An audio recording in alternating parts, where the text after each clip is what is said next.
So I think.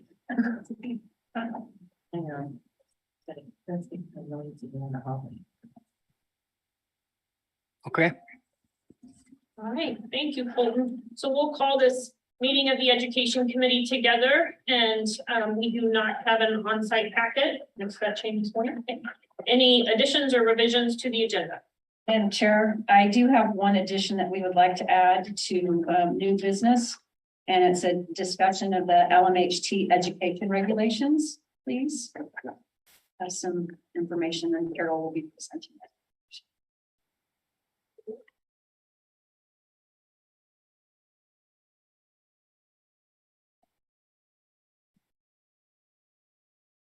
Is there a motion to approve the agenda with the?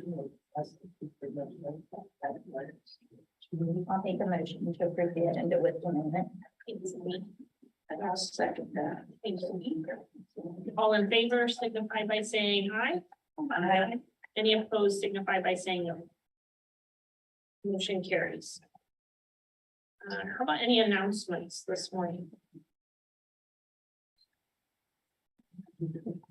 We do have a new board member joining us. So Michelle is one of our this is her first meeting, I believe. So first committee meeting as well. So welcome to the board, and we are really glad you're here. I know this is kind of trial by fire this first week. So feel free to just jump right in, ask any questions that you might have, but thank you for being in public. Yes, welcome, Michelle. Okay. Let's look at our minutes from December. I think they were in your packet.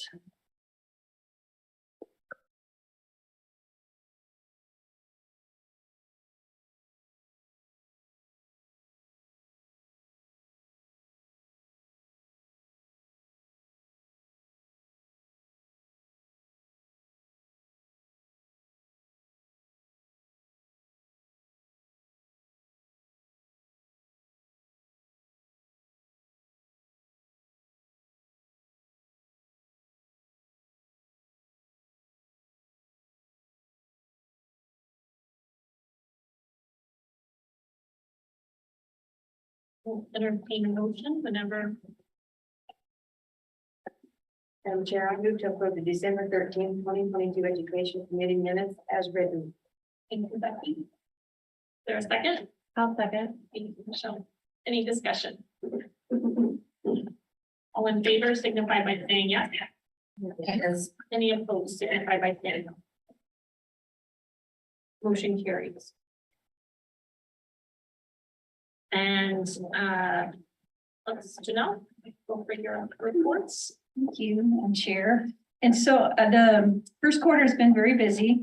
But I'm going to make this a little bit brief because most of the busy has been from site visits, and you'll see that in the report.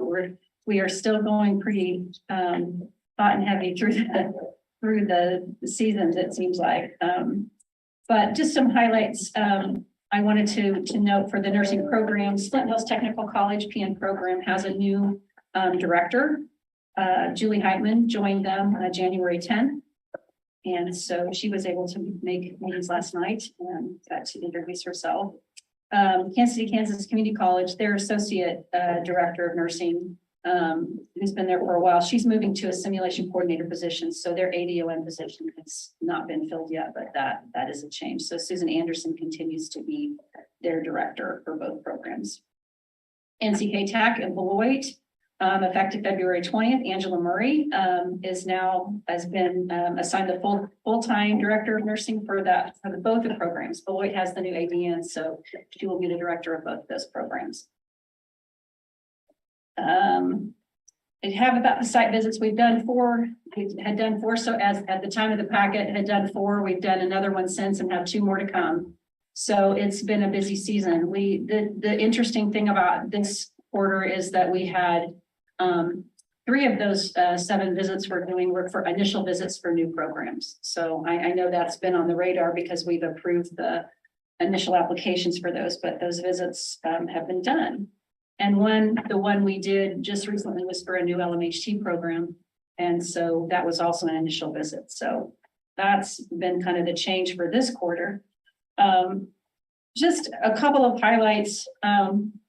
I just wanted to, I don't think this comes as any surprise. We're seeing a definite increase in the number of CGF&S reports we're doing. And those are the ones we review when we have nurses who are applying for licensure who have international education. So we're seeing a lot. I don't think that's surprising, but they're particularly the Philippines. I just made a note too, that we've seen a lot of nurses coming from there.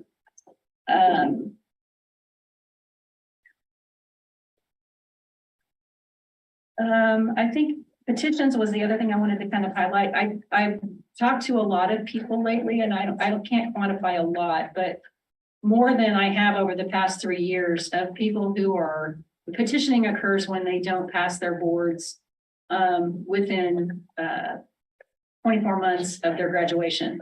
And then the policy that the board put in place is that after 5 years, if they still have not passed their boards, they must retake a nursing program. It's not another degree. It's just they have to retake the nursing courses in order to update themselves. That's part of basically the remediation process. But I've been talking to a lot of people who are in that situation. It's interesting how many get to that 5-year point. And so I don't know if we'll have anybody taking us up on that, but I have also talked to a couple of program administrators lately about how that might happen for a student. So it may be something that happens more in the future. I don't know, with the interest coming back for some of them. We had 4 petitioners test recently, and well, I should say we had 4 complete. 2 tested and 2 have not. 1 passed, 1 didn't.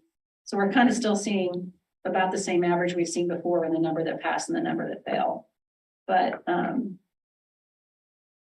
so that leaves us with 16 active petitioners right now. We have 6 who have completed petitions and are waiting for them to test. I think everything else is there that I wanted to mention. The annual report will be coming up again soon. We're hoping to have that out to administrators to open that by mid-April at the latest, if we can get it earlier. I don't think there's going to be any changes to it this year. So it should be pretty much follow the same path as it has before. I talked with some of the administrators last night. I don't think we're going to plan an orientation for the report because it's going to be the same. We will put the orientation we did last year out on the website. So that could be there if anybody has questions. And then always, if anybody runs in, especially new administrators, I've just directed them to let me know, and I'll give them a brief orientation for themselves if they have issues with it. But I'm also putting an FAQ document out under the program administrator site. So hopefully that will get everybody going. I think the process is simplified from what it used to be. So it's just getting everybody used to the new way of doing it. The only other reminder I think I'm going to throw out there are the reminders. Next Generation NCLEX starts April 1st, which is only a week or so away here. So I know there's been a lot of anxiety about that. I had a lot of petitioners asking if they could get done in time to take it before it changed. And I don't think that's going to happen. But also just got a heads up that July 19th through 21st is going to be the Clinical Teaching Institute and the Nurse Educator Conference for this summer. And so just want to get that set in my report so it gets out there. Another way of mentioning it. Unless anyone has questions, which I would be glad to answer. That's what we have. Thank you very much, Janelle. Okay, let's go on to our site visit reports. We'll start with initial site visits. Galen College has moved an ADN and yes, and I did put that into one report. So when you saw that, because I did put in the sections that called for where the changes or where they're different, of course, is the curriculum. But admission processes, policies, everything is also going to be the same. So the difference is when you look at it, there's an ADN program that has a couple options within it, but the number that they're asking for admission for is for all of that. So whether they're a bridge student or a new student coming in for the 2-year option, those numbers are all together. And then the BSN then is separate. So Patty Palmietta was the other site visitor along with myself. We did the visit in Wichita. we do have Audrey here. Just come on up in case there are any questions. I just wanted to make sure she came, and she's there acting as their program director for the moment. She's, tell me again, what your title is. Or I'm the executive vice president of nursing. for nursing. So Gala College is just a nursing college, and so their whole focus is on the nursing programs that they do. So I will go to the initial report. Looks a little bit different than what you're used to on the reapprovals, but a little bit the same process. There's a lot of things we look at ahead of time that were based on their initial application. And then we went to do the site visit, and we're looking for readiness to admit students. And so you'll see in the report, I think it's 22, I guess I could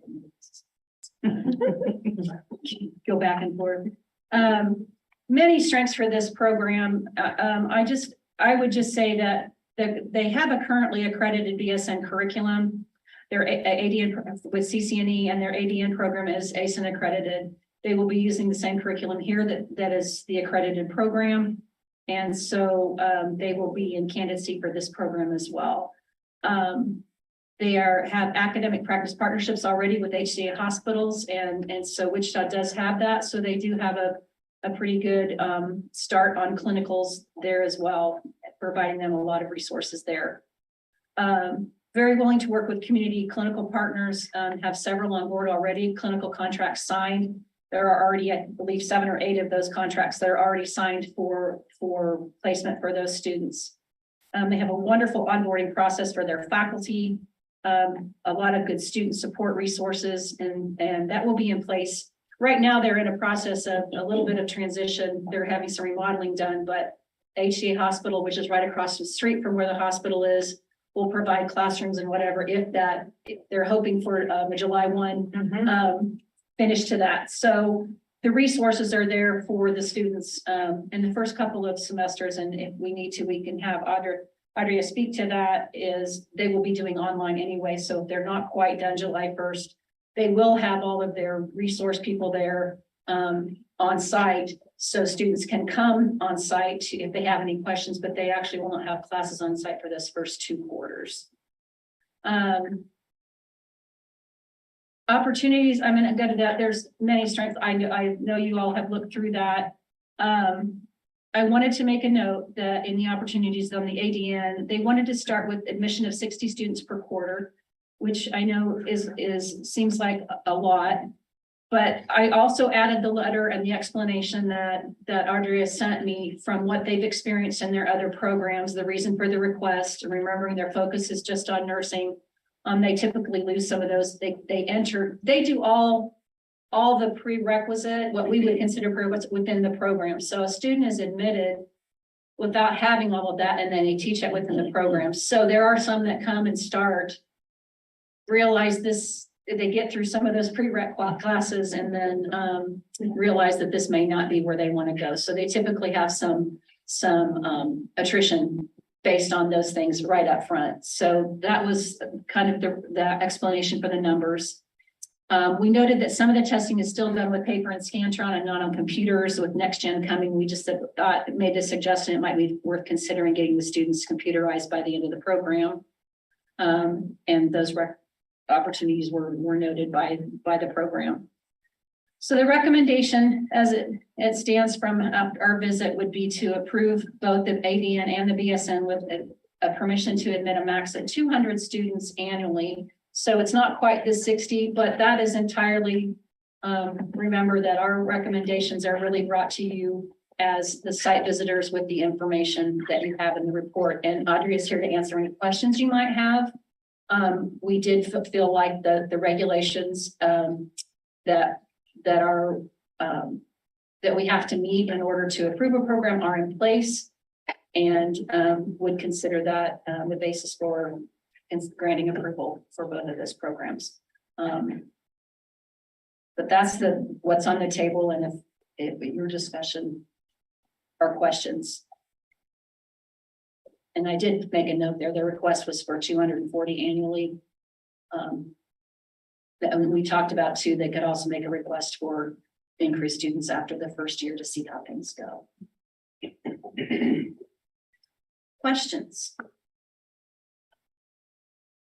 So I guess I have a question. Okay. You've done a great job and definitely met the criteria and such. I think the question I have is, it's 200 per program, so that would be a total of 400 new students. So, and I know you've got the clinical spots now. Have you thought about how that might look in the future? Because you've got a lot of other nursing programs in that Wichita area. So I just wondered, what your thoughts about how that might impact or your cooperation with the other programs might. And we talked a long time about that, we definitely are wanting to collaborate with those people. And, we can use simulation, high fidelity simulation in some of those instances. But I think our flexibility, our student body is a working person around the age of 32. And so what we find is off shifts are much easier to get than others. And that's what our students desire. Weekends, Saturdays, Sundays, evenings, and those type things. And we teach a lot of evening classes because they work during the day and need to attend classes at night. So we take a little bit of a non-traditional approach when it comes to those clinical settings. And I know when we were talking with the PAC members and things like that, David Leslie, who's the CNO there, when they sat down and really looked at where the students are, they still have plenty of openings. What historically people request day shift, Monday through Friday clinicals, and he has a lot of openings on those off shifts that nobody has asked for yet. So he does feel there that there's capacity, but also, we do have clinical partnerships with others. Fundamentals are going to be in a long-term care facility, and that sort of thing. Community, we can do it at a YMCA or other things. So not 100% of those clinical hours would be done within the walls of the hospital. And David, actually, we're gonna have a meeting with all of the clinical partners coming up soon. Yes, like a consortium type of thing where we're gonna all sit down. We're gonna make sure every student has a spot. Okay. And so that's the clinical partnerships. That's clinical Okay. partnerships. Yes, the impact. Mhm. I guess I'm thinking more the economical impact of other nursing programs in the area. Oh. Has there been any collaboration or cooperation with that at this point? Not at this point, but I think you're talking about, and just correct me if I'm wrong, the number of students. Right. Yeah. 200, yes. And I think our student demographic is very different. They're also, one thing, because of our partnership with HCA, students are going to get financial incentives to go to nursing school that they can't give to other partners.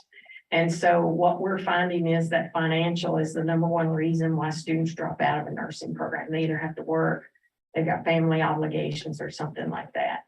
And so, I think we will probably be pulling from a very different demographic. And, we have experience with this. We've gone into several communities.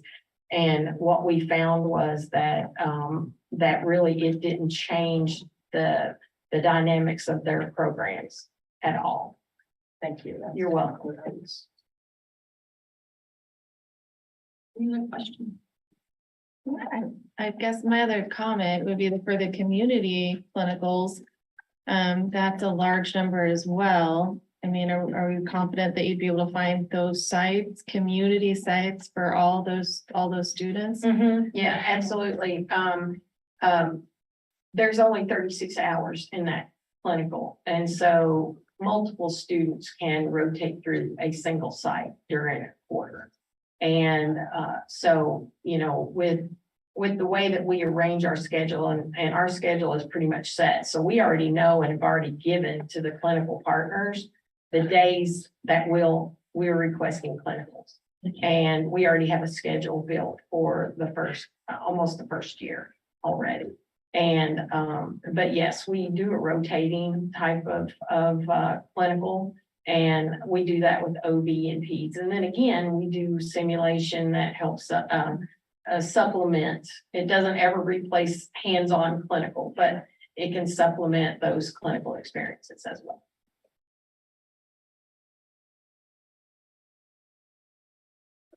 Any other questions? I would just be concerned about the overall number. Because I don't, I guess I wonder, does anybody know how many students other programs in the area have?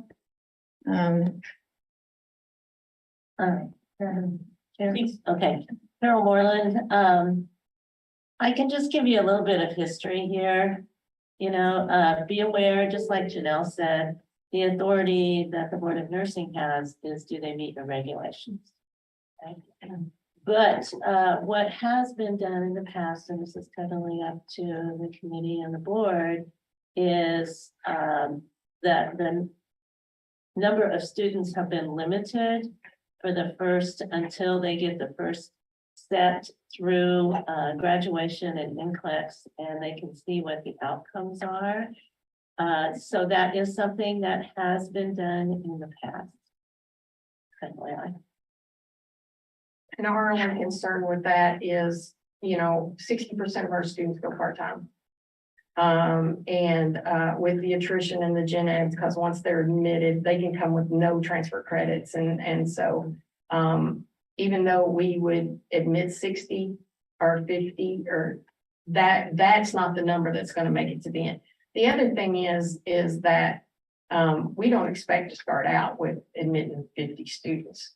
Actually, in our budget, I think we are starting with 25 to 30. We just need to we want to make sure that our graduating cohorts and is large enough that we're not dependent on one student. If one student fails, then we're below the average for the state. And we know our attrition and you know, again, we come into communities this very size. And we haven't had any issues with that. But that's my biggest concern, is because our gen eds are included in our program where community colleges and others are not. Once they're done with gen eds, then they go into nursing. So we have quite a bit more attrition than what a program who only does the nursing portion as part of their completion. So then, excuse me, maybe you've answered this, but when you are identifying your completion rates for your other programs, is that beginning with the general education, or is that beginning once the students are accepted into the courses? We count it, but with, well, of course, with ASIN, Mhm. they basically say 100% from the time they hit the first nursing until graduation, and how many complete on time. Yes. And then institutionally, we measure it 3 different ways. We measure it at 100% like ASIN. We measure it at 150%, which is kind of the standard in the industry. And then over 150%, because we do have students that stretch out their program sometimes twice as long as it is supposed to be. And then we do measure from the day they walk in the door until the day they leave. And so as an institution, we have, you know, a lot of data that supports the numbers that we provide in our applications. Size of the community, and you know, the last thing that we want to do is to have a student want to come to Galen and us not have that one seat, you know what I'm saying, and they have to wait, and that would be terrible as an applicant and a student nurse. So but again, we ramp up to that number. It's never something that comes out of the gate. I can tell you, like, for example, in Richmond, Virginia, you know, which is a much larger demographic population. We're admitting 70 per quarter, and we're not having any issues there with clinicals or anything like that. Of course, it's a little bigger, a lot bigger maybe. But same thing in Roanoke, Virginia, which is much, much smaller than Wichita. And we're admitting 40 students there. And again, the community partners, the clinical partners, and the schools of nursing, we're all just working together. And that's what we have to do, you know, as we're all here for the same reason. We want to combat the nursing shortage. And we want to work collaboratively with those other programs. And, nursing school is not one size fits all. And, there's some people that need to take different pathways to get there, and Galen just provides that one additional option for them.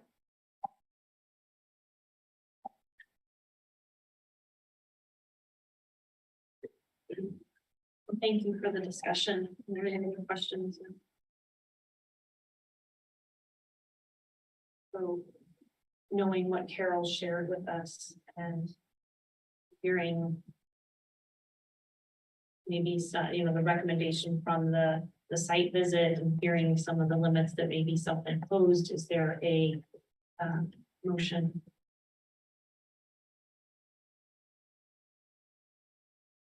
I can do question. I move to accept the initial site visit report for Galen College ADN and BSN program and approve to admit a max of 200 students per program per academic year, with a site visit to occur after the first graduation for each program.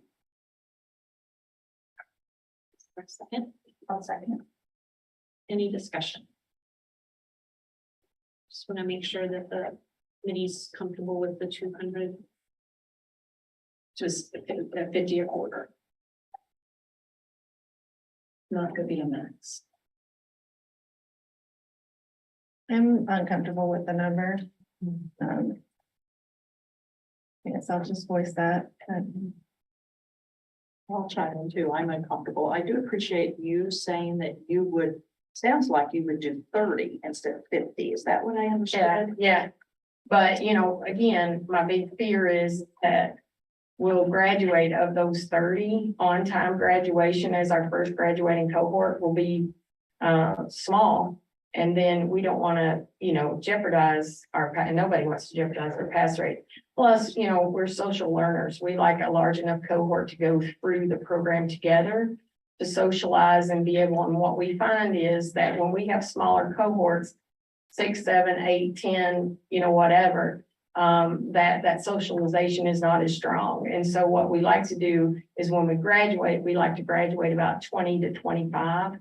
And with 60% of our students part-time, that sometimes can't be accomplished when we, admit smaller. We deal with it. We deal with it every day. And we have cohorts of 6 and 7 and that sort of thing. But we just, based on our history, our data, and how we've conducted our business in the past. That's why we recommended the 60.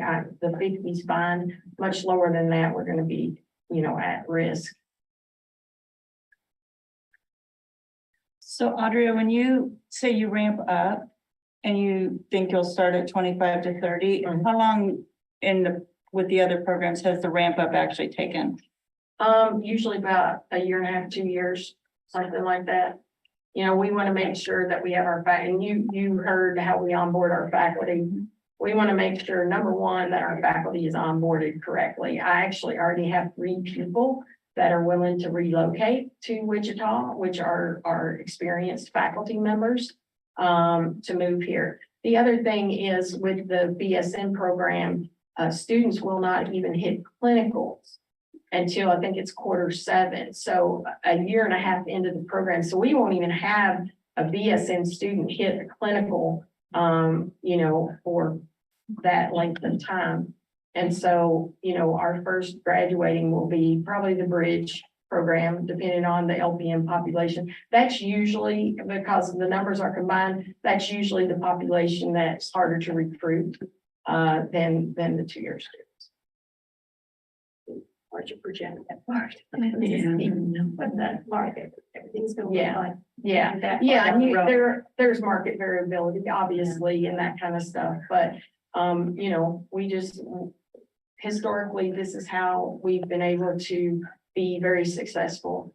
And of course, we also want the outcomes to be good and all completion, all that kind of stuff. So we know we don't want these huge cohorts. And for example, if we do meet or admit 50 students, let's just say hypothetically, we have 2 sections of 25. We keep those class sizes really, really small. We're not going to cram, 50 students into a section. If it's 40, we would have 2 sections of 20. And we like to do it on multiples of 15 actually, because that's our lab sizes, is 15 students in a lab. And so that's per instructor, and that's the way we like to do it. It's a math game, of course, and so So we have a motion and a second on the table pending our discussion. We'll vote on that motion and see how we do that. So all in favor of the motion signify by saying yes. yes. All opposed signify by saying no. So No, I'm gonna say no. So.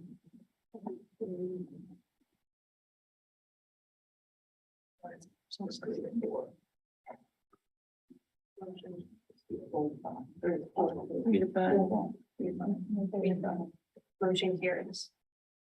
Thank you. Do I need to stay here for the BSN, or we took care of both of them? That's both the plans. Okay, The motions for both. thank you.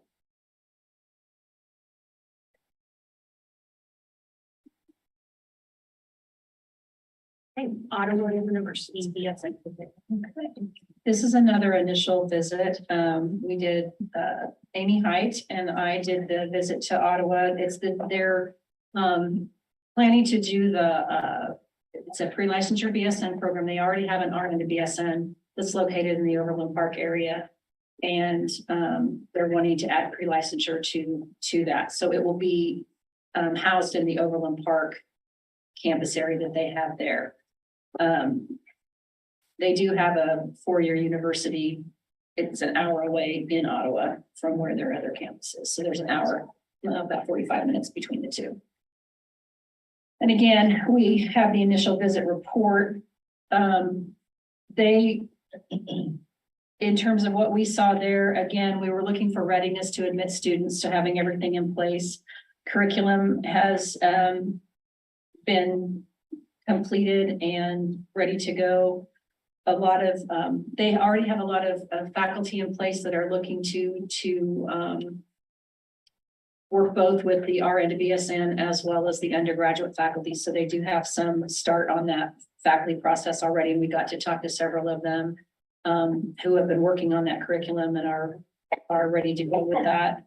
Administration very supportive, as is their board. We had one of the Board of Trustees members visited with the president. They've been trying to plan this for a while. They have an Arizona campus. They looked there as well, but they felt like the market area that where they could have the best impact was here in Kansas with their Ottawa or with their Overland Park.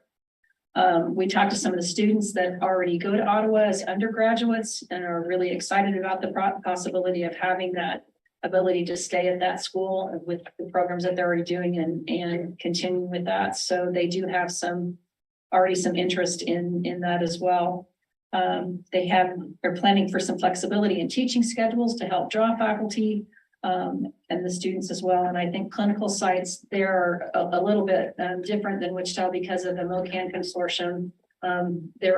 They do have some clinical contracts signed enough to support the cohort that they're asking for, that some of the MOCAN contracts cannot be signed until after they get approval. They will not sign any contracts unless it's an approved program. So they do have some others then kind of they're waiting on, but they already do have some contracts signed for their current. Some opportunities we just talked with them about, and this happens with our reapproval too, is just breaking out they did fine. They aren't over the 20%, but looking at their precepted experiences, just to make sure those stayed within the regulatory boundaries. They did have a couple things too on the marketing of the program to potential students that the way that they're doing it Ottawa has a lot of athletic scholarship students. I mean, like probably 85%. And so their program is pretty rigorous, and there wouldn't, because of the difference in the two campuses, probably wouldn't be the ability to continue to participate in sports. So just to make sure they're clear with their cohorts about that when they begin marketing the program. So other than that, didn't see anything that didn't meet regulation. So the recommendation is for initial approval of the pre-licensure BSN program with permission to admit up to 75 students annually. And they're planning on 3 start dates, so they don't really want cohorts bigger than the 25. That's what they're asking. And I can't remember the first start date. But anyway, they're planning for so basically a summer entrance, fall entrance, and spring. Questions? I don't. Oh, did she? Okay. And we have them here in the room if there are any questions. I'm sorry, Ruth, I didn't see you come in. Just if there are any questions that it might be nice for them to be able to ask you. Hi, everyone. Good morning.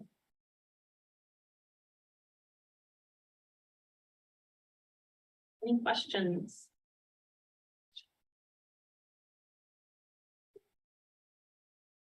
Yes, this is Michelle Burdishaw. My only discussion would be the number as well. 75. While that doesn't seem like a lot for 3 starts, it is when you know the Metro has a unique issues with finding clinical placements, especially community, OB, and pediatrics. There's difficulty with many of the programs finding qualified OB and pediatric specialty, as well as mental health. And knowing those challenges, my recommendation would be to limit 50 annually. So that would be my recommendation. We do have KU now. We've affiliated with them. That's their contracts being reviewed by legal. So we have 6. And then we have the Meadowbrook Hospital and Skilled Unit Nursing Home in Gardner. We're in the process of affiliating with them. And we have another one that's a large nursing center for our foundation students. So I'll be honest, I think we'll be fine. Again, I'll state what I stated when I presented the proposal, that Ottawa's interest in doing this was at the request of large hospital systems in the Kansas City area. And for a significant period of time, we've been asked to do this. So every step of the way, we've been in contact with the CNOs, the CEOs, and I really do believe we'll have the clinical studies. I'm not concerned at all about admitting 75 a year. I mean, I appreciate the concern, but I also just working with the MOCAN leaderships like you, when we look at that overall number, part of that consideration is the challenge with pediatric and obstetric sites, and being a school that utilizes all of those placements in the Metro. Even though all of the hospital systems are begging for students, we still have the same challenge of finding qualified obstetric and pediatric faculty. And the hospitals do limit to a certain number of students. And there's generally one big player that has pediatric sites in the Metro. So it is a unique challenge. And when you have those 3 cohorts going and you're trying to find those placements for students, even though you may have qualified faculty at that time, it still poses a big challenge. Right, and if I could say in response, I know Janelle, you had mentioned that the MOCAN consortium was an issue. We only have one clinical partner that we are waiting for with MOCAN. We had several that was not an issue. We've already affiliated with them. We are reaching every part of the metro area. So we're talking northwest, northeast, southwest, southeast. And we also have simulation.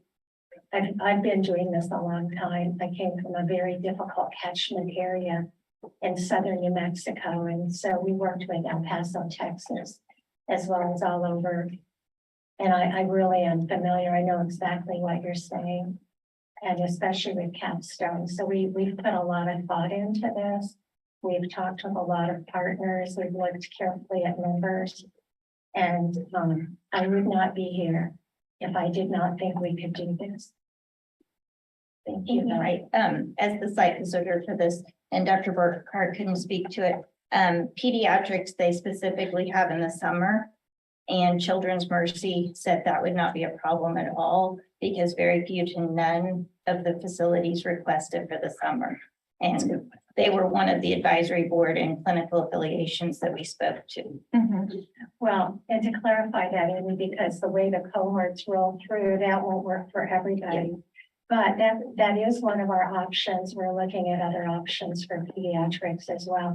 It is difficult. I know after all the years I've spent in nursing ed, it seems like no matter where you go, that will always be one that is more difficult. Our BSN lead faculty is here with us. She is a pediatric nurse practitioner. And has that insight, has worked in the metro area for many, many years as a PNP, a psychiatric, pediatric nurse practitioner. So I am a little more assured, I think, with that one. I'm a psychiatric nurse and I have contacts with that. These are difficult placements. And like a lot of you, we look at across the lifespan. You know, we're not trying to get everybody 5 12-hour shifts in specialty areas in a hospital.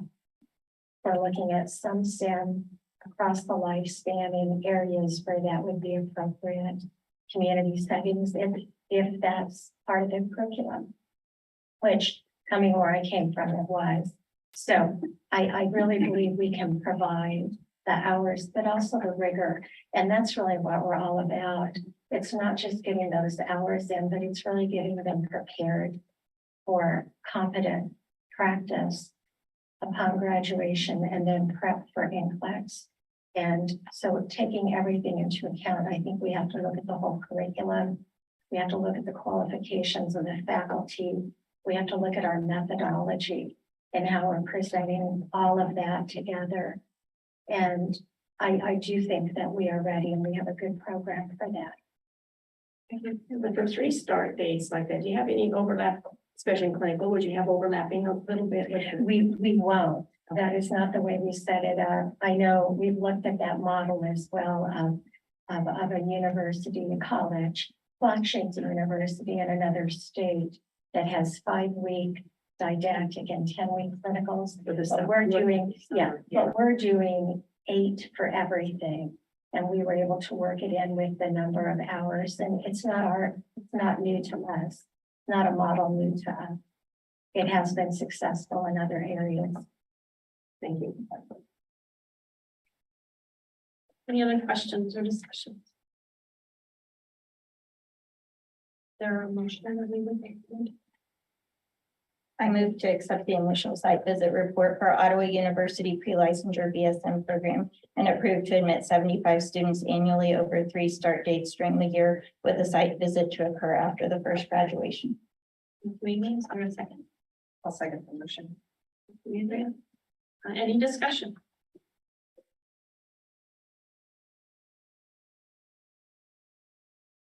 All in favor signify by saying yes.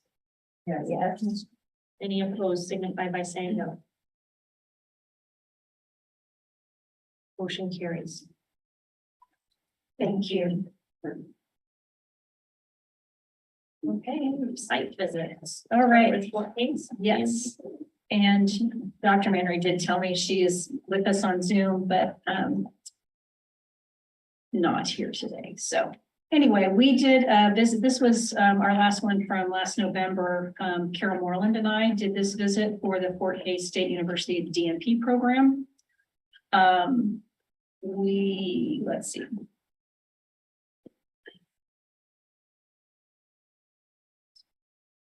Holton, I believe it's Dr. Jenny Manry. Yeah, and unless there are questions, hopefully she's there. She's there. So if it's okay with you, we'll wait and see here. I told her we would make her aware she was there. We felt that there's very strong support for the program here. It's a very much a cornerstone program for the university. A lot of faculty commitment. Student engagement, very positive response to the program. All of them would recommend. They really appreciate the way that the program works for them. Very strong partnerships with the community and local regional medical center. Excellent partnership with the simulation center on site at the hospital. They have very creative funding and successful grant supports for their nursing program. A lot of that is their director and dean and director does a very good job of keeping up to date with what's out there and available, and has been able to do a lot to get funding for their programs. Good support from the clinical facilities and preceptors. A lot of good feedback from the preceptors that we talk to about the students that they get. Their process of data collection and use of data to drive change, very apparent in their program evaluation plan and how that worked. A lot of good technology support, very creative use of tech to teach and case manage things. They do have an early alert system for all their students, both undergrad and graduate. They do have an online preceptor process for their orientation and feedback, which works very well. It seems to be a very smooth process for making sure that the preceptors get what they need. They get the feedback and signatures. They can also provide feedback for the students as well, and they can do that on a weekly basis, and it all comes into their system and have it available. Pretty slick. I mentioned strong evaluation plan. Communication and connection with other departments. They work with IT, the chemistry and biology departments. They're supportive nursing students just from their understanding of what's needed, and very forward thinking in those relationships. And a very strong advisory. They feel like they have input and that the program listens to them. And they also tend to feel like they're very forward thinking in what they're doing for their nursing students. Opportunities, we talked about putting all current common student information and policies in a student handbook and include a formal appeals process. That was the only thing we didn't see really readily available. Let's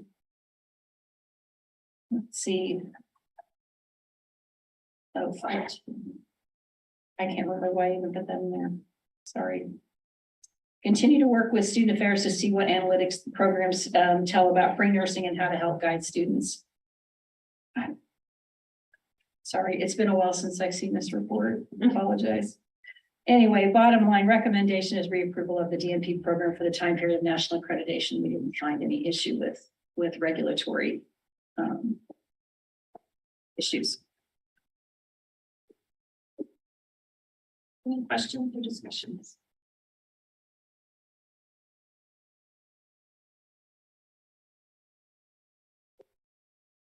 Need a motion? This is Michelle. I'll move to accept the site visit report for Fort Hays State University DNP program and reapprove the time period for national accreditation. It's Michelle, is there a second?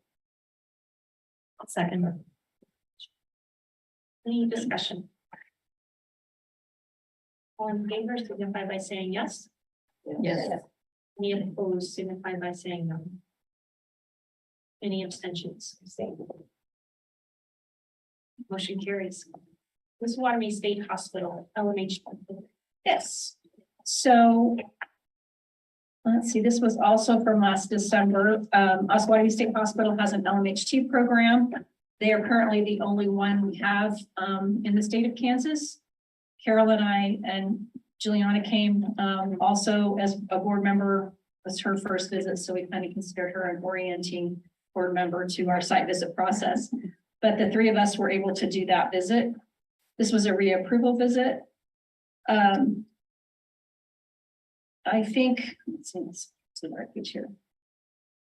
They do have good clinical sites and community support. They have updated their curriculum to that meets the requirements.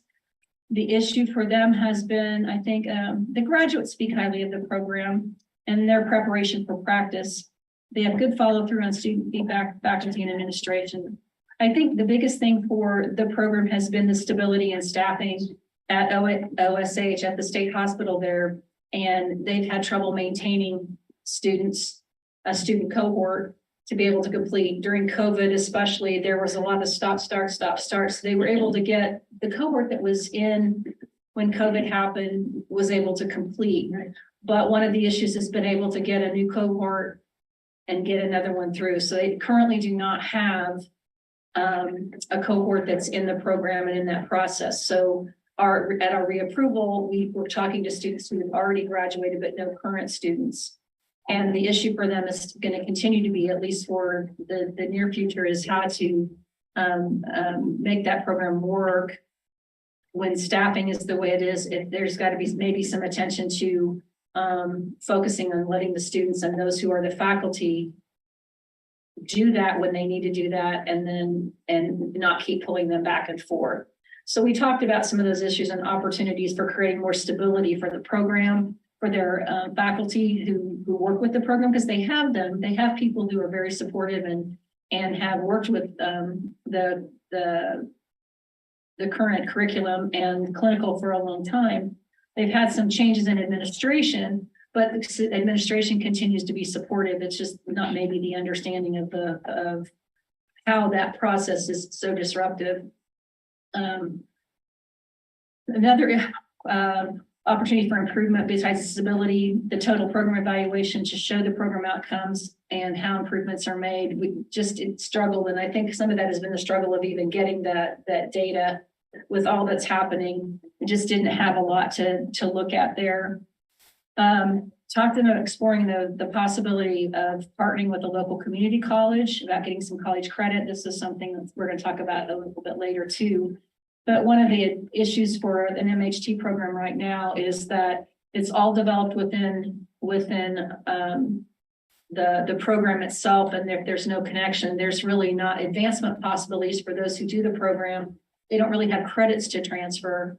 And there are some things about the basic LMHT program that could easily be, I shouldn't easily, but could be worked with a community college to be able to at least get them some credit for that human growth and development, some of the behavioral sciences that they're working with, the basic nursing care that is required in the program may have some foundations that could work there. And it might help some stability, and then also some ability for them to transfer some of that credit if they choose to go on from where they are. Also some clarification of the 3 program levels they currently have and how the admission process works. When they originally developed the program, admission was planned for, they were doing a lot for a lot of their own folks that worked there, but they wanted a process also where they could accept outside applicants. That process has not been very well, I don't know what the word I want is. The opportunities, it just isn't very clear how that can happen. Most of their all of their students in the program have been their staff, or those wanting to step up the ladder and have already been working with them. So maybe clarifying that process about how that admission would really work and how an external student would, and they provide the student doesn't have a cost to the program if they work for the state. So there was also the issue of making it clear how somebody from external would pay for that program, what would be the process. And then there would have to be some stability. They're coming there just for the program. That stop-start issue is going to have to be looked at. So some clarification of those 3 program levels and how that process really works, because all of their people who come into OSH have to go through an orientation process that's mandated by the state. And much of their first level of their program is really included in that orientation. So some clarification about how that works with the program versus the state hospital, if that makes some sense. I hope that makes some sense. So the recommendations that we had were, before admitting a new class of students, need to redo or update the total program evaluation document with the data that they have, show how the outcomes have been met or not, and how they're using that data to make the decisions about moving forward with the program. And to submit that to our office by September 30th, or it's at 6 months, or before a new class is admitted, whichever comes first. Clarify the admission process for non-employees, if they're going to allow that or not. They need to make that clear. And then for employees, how will credit for level 1 be applied in their admission process or in the process of the program? Because the program is very prescriptive about how many hours they have to have in the program. And it needs to be clear whether the orientation is part of that, because if it's not, then they're short hours. So it just needs to be clarified so that we can make sure that meets the regulation of meeting that 900 hours. There's 450 didactic, 450 clinical. And then with that, to recommendation to reapprove it for 5 years, if we can meet those. As long as those are met, but there's some timeframes there to give them some time to complete that. And if you have any questions, I hope that makes sense. If I misspoke anything or anybody, either of you have additions to that, they're in a difficult spot. It was an odd time for a reapproval when there's not a class.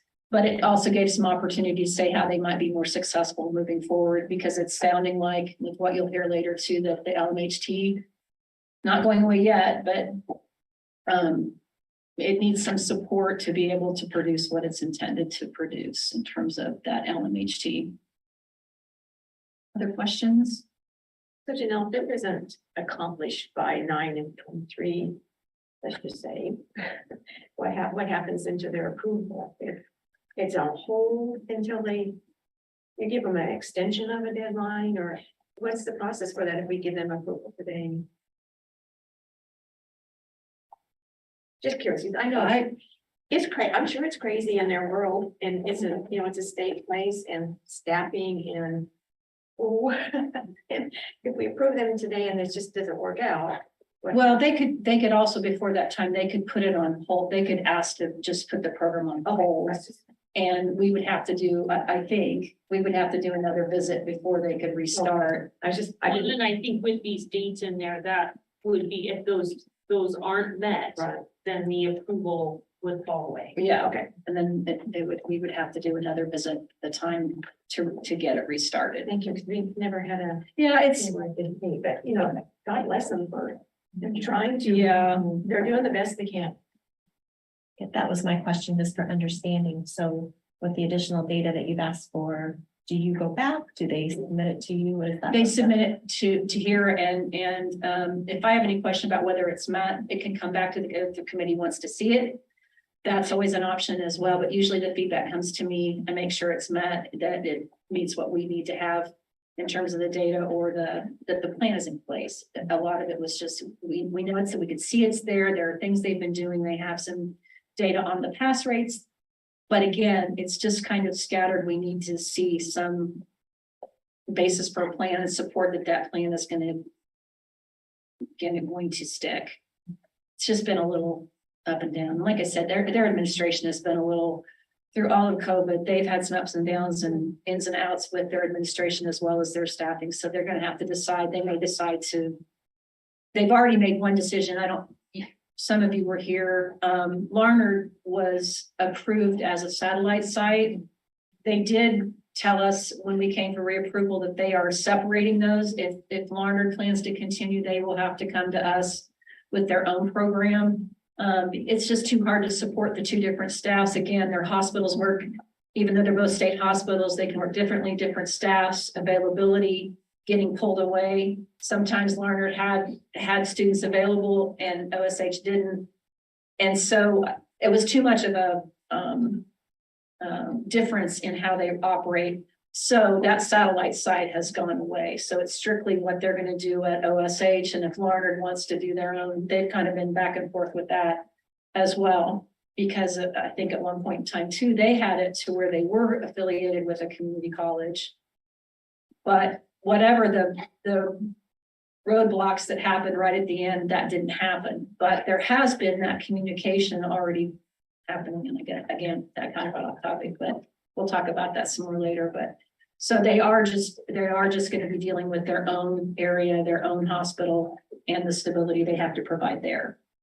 And I think to Becky's point, there are minimum qualifications. I think the LMHT it's an important role in this day and age, knowing the mental health crisis and the staffing shortages that are out there. So I applaud them for trying and to continue that work. But I think, we have to have some minimum expectations. And so that's then kind of up to them to hopefully see if they can meet those.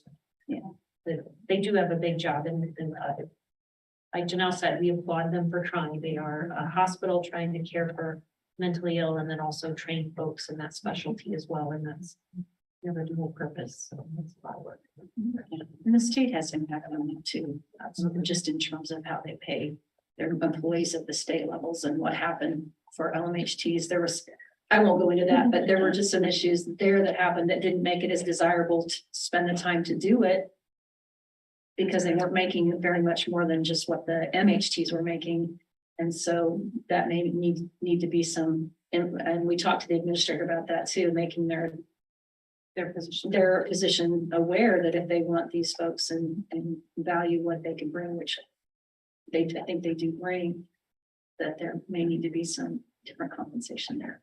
900 hours is a lot, so they should be more rewarded. That's a commitment. And take it the recognition, as Janelle pointed out, in education.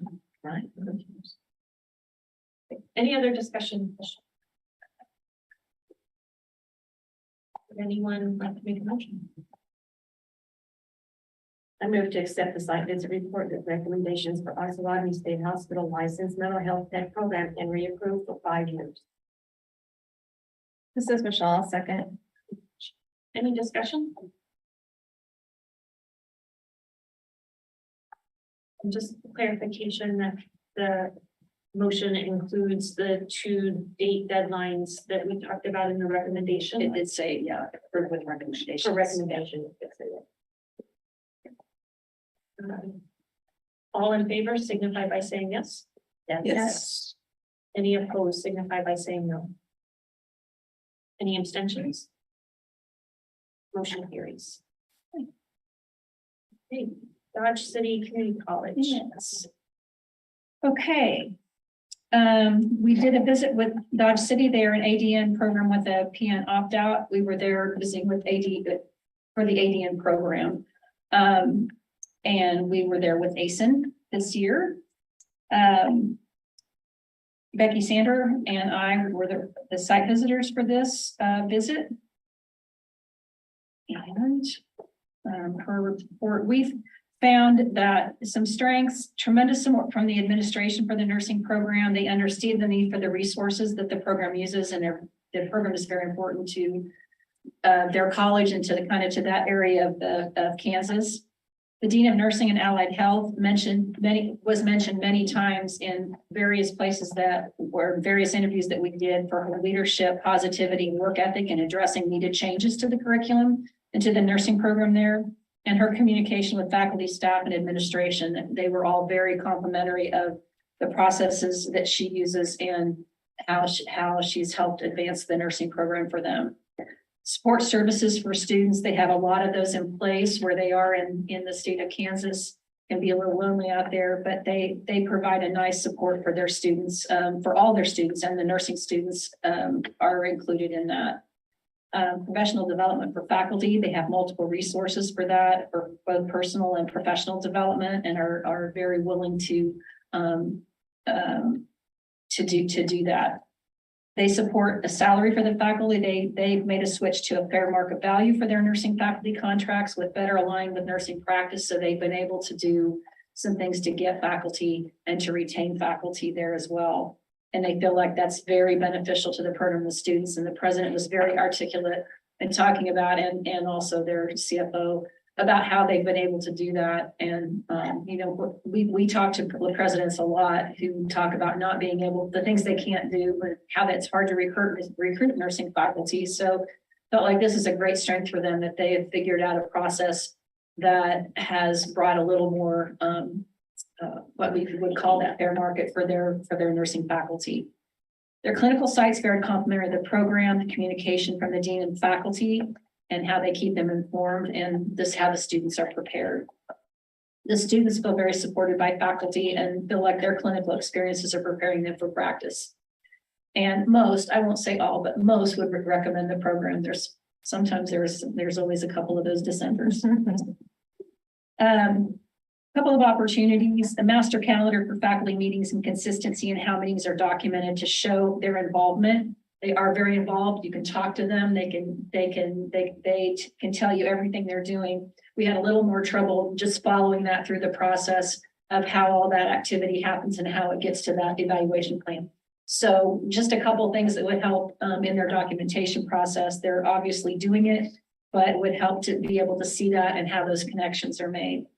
And maybe just streamline their nursing committees and documentation to make tracking those changes easier. they had a lot of these different piecemeal and we talked to them about some ways they might be able to, using some examples from some other great programs, how they might be able to streamline that for their faculty as well, because they're not a big faculty, so they're doing a lot.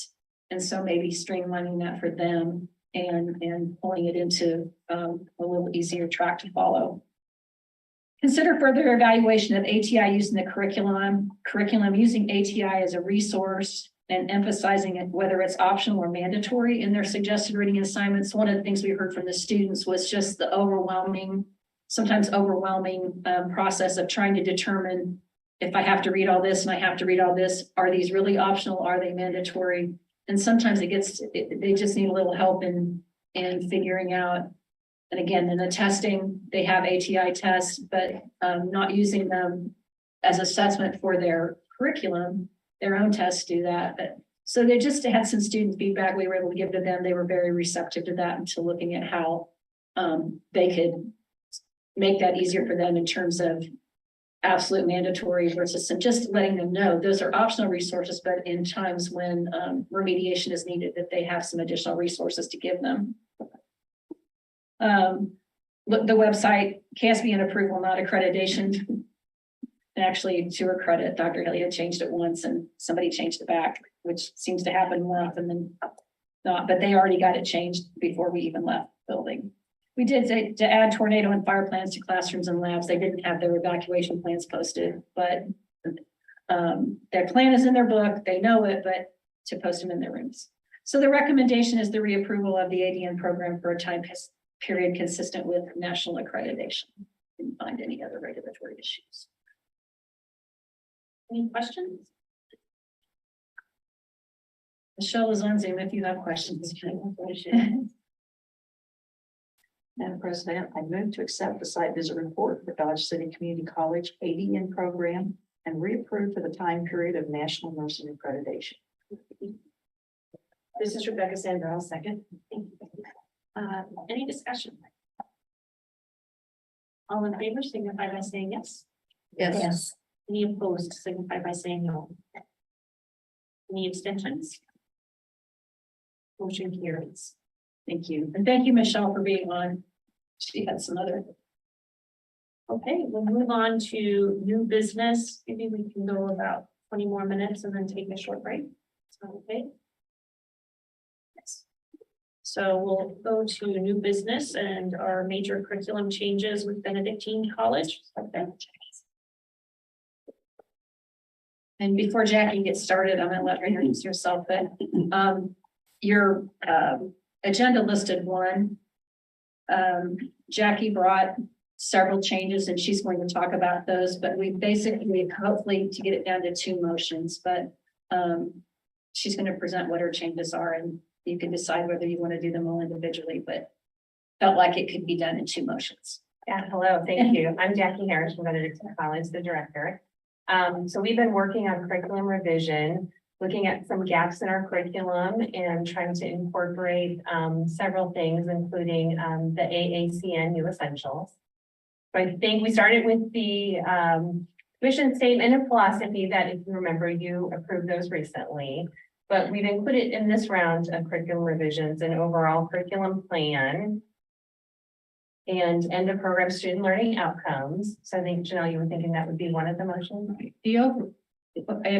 I'm sorry. I'm just thinking the overall curriculum plan change that she's doing could be all part of that, but the end of program learning outcomes you may want to do as a separate motion. It makes more sense to kind of maybe do that first and then talk about your curriculum changes and then approve that overall plan change. So, and if you can see in your packet, so we would like to revise our end of program student learning outcomes.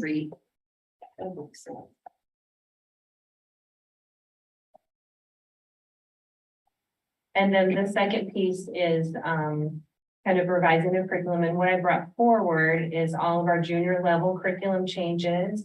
So that includes a prerequisite nursing class, which is Introduction to Professional Nursing. We want to reach our freshmen and our sophomore students before they apply to the nursing program and incorporate several things to help them be successful in their program and really determine if they want to do nursing before they start the nursing program and take, those limited seats that we have. So that's one piece of our junior level curriculum revisions.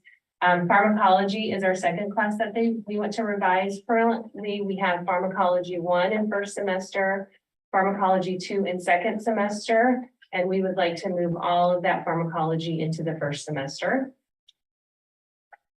The third piece we have, this is our second semester, is splitting what we currently have as our pediatric and our OB class is a combined class. As you can probably all guess, it's impossible to find someone qualified to teach both of that. So that has created lots of challenges. So we'd like to separate pediatric class and a separate maternal newborn class. We'd also, in that same semester, like to move our mental health course into that. So we can kind of have a specialty focus second semester. And part of that is decreasing our mental health hours to 2 credit hours. So they match what we're proposing for our pediatric and our maternal newborn course. And then that same semester, we want to then create a specialty clinical where our students will have simulation and lab time in all of those 3 specialty areas. So maternal, OB, and newborn, and then the third piece being mental health. That will also give us a lot of flexibility for clinical, as we've already established today that those specialty clinicals can be challenging, getting this, the clinical partners and then also getting qualified faculty.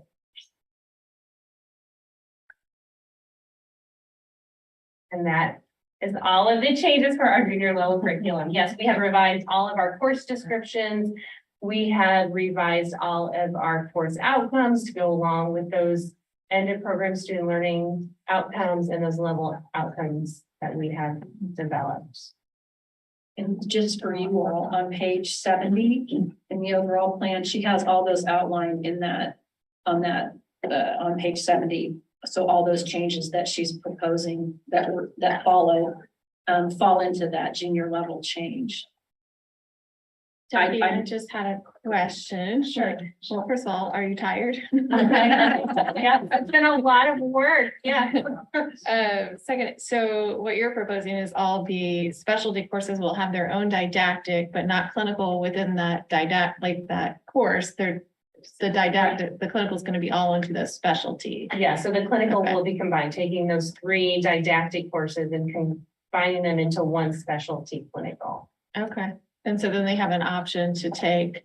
What I'm hoping, yes, that they would take 2 out of 3 of those clinicals. Okay. And then, like I said, they would get simulation and some lab time in all 3 of the different specialty areas. Okay. Thank you. I was just gonna make a note too. It doesn't change at this point, doesn't change their overall clinical or overall program hours. It does take the 2 hours out of that first semester and puts it as a prereq. It's still a nursing course. I wasn't sure how that factored in, but when you move it to a prereq, it's still required for the nursing program, but you're doing it before they actually would start, before they accepted for admission to the Before they're nursing accepted program. to the nursing Okay. program, So it right? becomes a prereq. So it may change their credit to overall program credit hours by, I think, one by doing that. It will increase by 1, and then we will increase our overall, eventually with our overall plan, when we implement, this new curriculum, it'll increase our overall clinical hours by Like 28 and a half hours. exactly. Thank you. Thank you, Jill. Thought I'd have Really you out done there. I have revised this so many times, right? Had to double check with my final numbers. Right. So the intro course for a Mhm. student who is a transfer student, Mhm. how will they have the opportunity to take that course? That's a great question. We don't have very many transfer students, so we give preference to students who start the first 2 years, the pre-nursing courses at Benedictine. So we only allow transfer students to come in space available. And if that would happen, if we were able, right, we want to fill our courses, our class cohorts, but that happened, we would probably do an independent study over the summer before they would start the program. It's a 1 credit hour. 1 credit hour. Good question. Any other discussion? Hope I didn't make that too complicated. Well, that explanation really makes sense. Yeah. Once you described all the paperwork that we're looking at. There's a lot of paperwork, yes, But and that- I'm gonna warn you, yes, you'll see the senior levels in the fall, so. So your work continues. Yeah. This is Michelle Barshaw. I'll move to approve the major curriculum change request from Benedictine College BSN program to revise the end of program learning outcomes to better correspond with the 2021 AACN New Essentials for Nursing. Michelle. Very well, so I'll second. Any discussion? All in favor signify by saying yes. Yes. Any opposed signify by saying. Any abstentions? Motion carries. Okay, Salina area technical. Oh, we have one more. Oh, sorry, yes, that's right. The curriculum.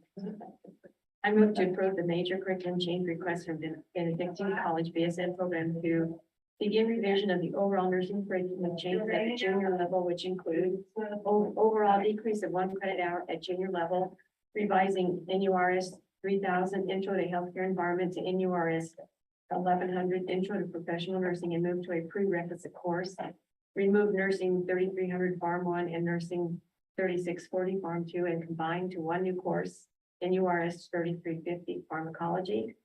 Remove NURS 3500 maternity child nursing and separate to two courses, NURS 3520 pediatric care and NURS 3530 maternal newborn care.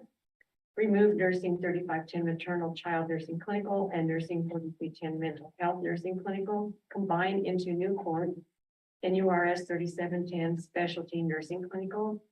Remove nursing 4300 mental health nursing from third semester and add new course NURS 3800 mental health care to second semester. Second. Thank you. Any discussion? All in favor signify by saying yes. Yes. Any opposed signify by saying no. Any abstentions? Motion carries. Thank you. Thank you. Thank you, Great Jack. work. All right, now we'll move on to the Salina area. Yes, and I just realized that the director, program director, Randy Kirk is on Zoom. So I don't know if you want to. Colton, if we could bring Randy Kirk across so she can present this change. I think Colton's working on it. Okay.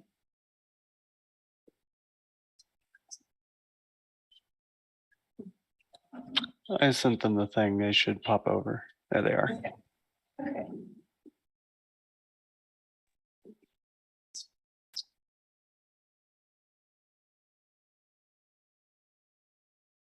Okay, there. Randy, are you there? Okay. Thank you. Can you see me and hear me okay? And Good morning, ladies and gentlemen. morning. Want to tell us about your changes? I'm having a little bit of a difficult time hearing you and I apologize. Can you tell us about your changes? Yes, ma'am.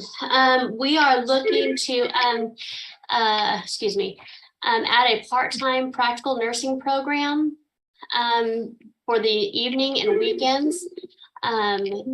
So that we can kind of meet the needs of the community. We have a lot of people that would like to have the part-time program in the nights and evenings. We get a lot of people asking for that. And so what we've done is we have taken the PM program and kind of folded it in half and just kind of moved it to semester so that we can meet the needs of the community here.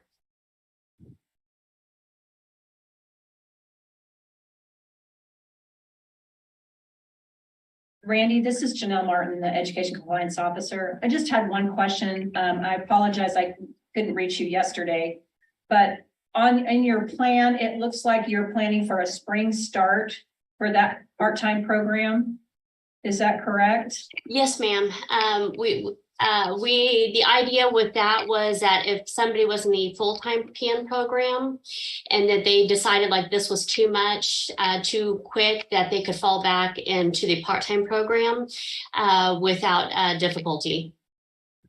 Well, one of the questions, and others may have found that too, Ed, that I was going to ask you about was your appendix B, which was kind of your schedule for how that program would work.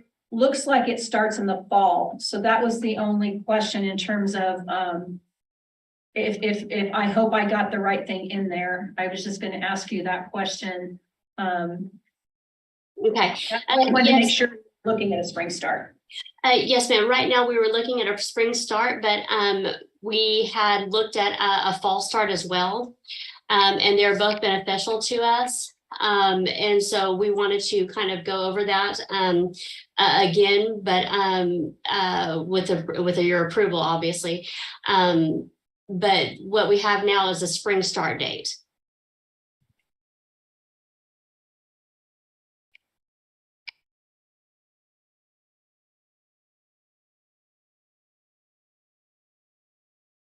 Any questions?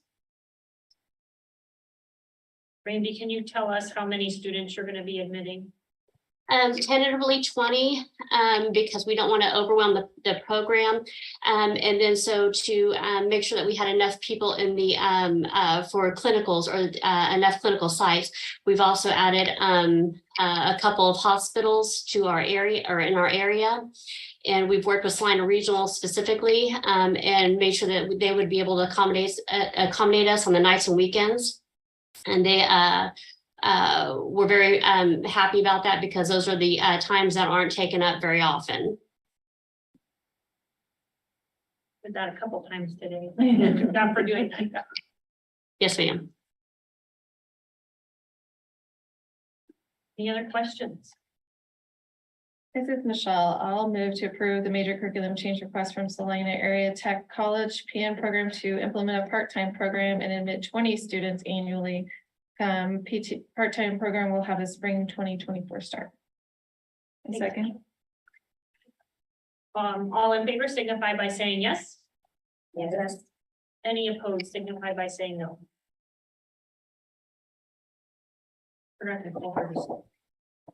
Thank you, ladies and gentlemen. Motion carries. Thank you very much. Thank you, Randy. Thank you.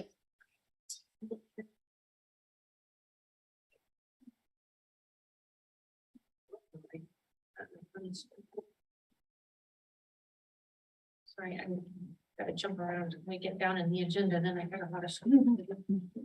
So, hey, we are at Washburn University graduate program. Yes. Good morning. My name is Jane Carpenter. I'm the Dean of the School of Nursing at Washburn. And this is Dr. Bobby Mansfield. She's the Associate Dean of our graduate programs. We're bringing to you the second part of our change. If you can remember, we were here in December with the first part, and I'm going to let Dr. Mansfield describe her change, but I do want to commend her team of, I think, 8 people that have done some phenomenal work over the last couple of years. They've worked really hard in terms of kind of re-envisioning where we want to be. And the good news is this is much less complicated. So thank you for considering the final steps. Before we had students who were already in the pipeline when some of the School of Business changes impacted our ability and our desire to continue offering that curriculum in the DNP program. So these are the final changes, and it will impact the students entering the program in fall of 2023 predominantly, and they will mostly impact students in the DNP program. One small part of this impacts students in our psych mental health certificate program. So I've tried to present this so it didn't confuse you all. So first of all, the main changes involve taking a graduate statistics prerequisite to our DNP program, pulling it into the program so that it counts toward total program hours. And that then begins a scaffolding of scholarly development for the practice doctorate, with the next change that we're proposing being the initiation or the addition of a new course, which is a research methods course.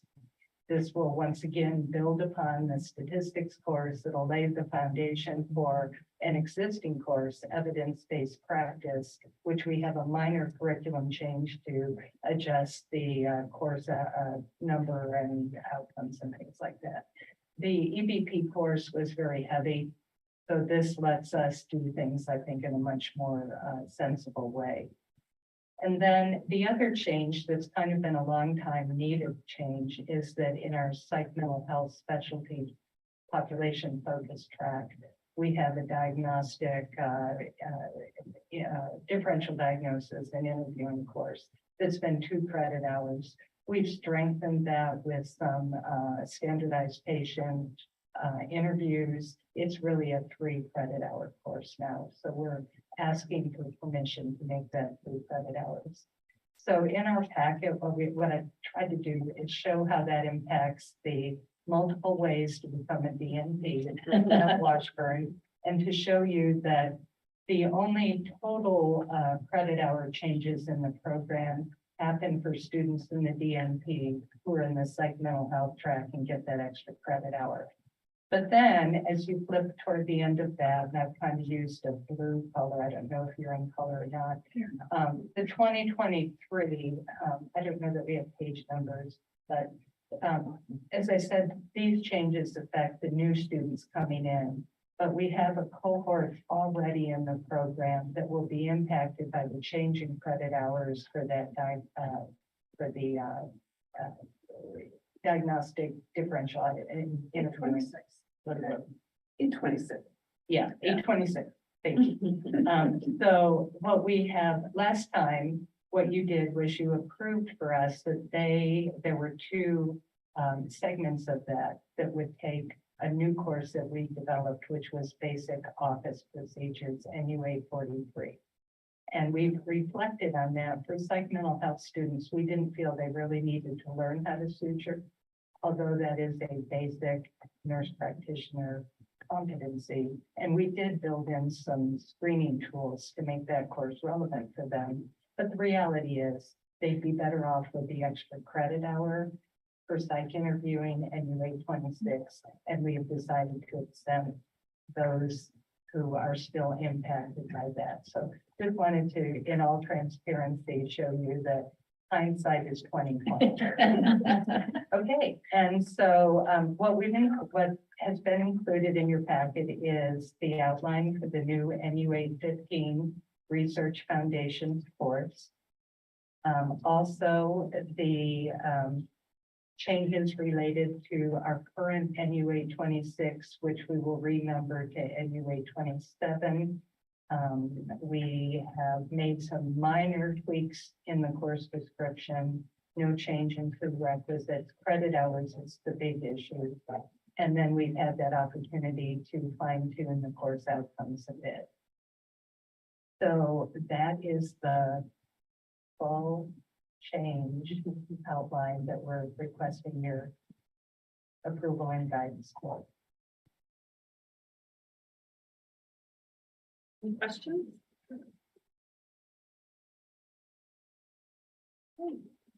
This is all one motion.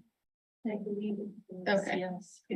I'll make that motion. I move to approve the major curriculum change request from Washburn University DNP program as presented. The motion? It was the best we could keep going. That's great. No, thank you. Great, thanks, Amy. Any discussions? All in favor signify by saying yes. Yes.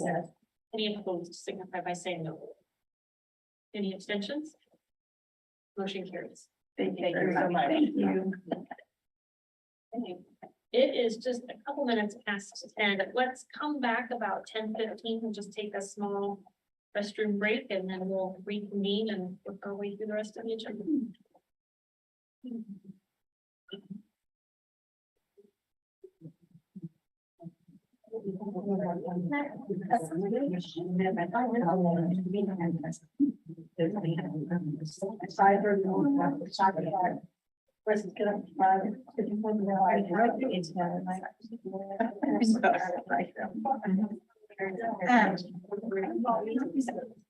Yeah. On the website. So they. And I go.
Okay. You should be here now. We just start gathering again. I think most people are back in the room, so.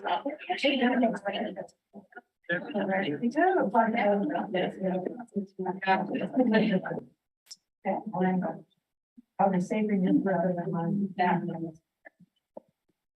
See my daughter, she broke in.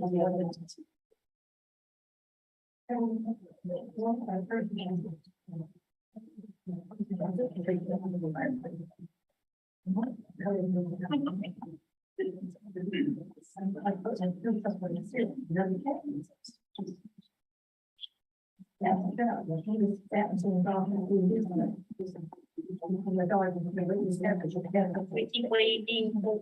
You ready? Here's okay.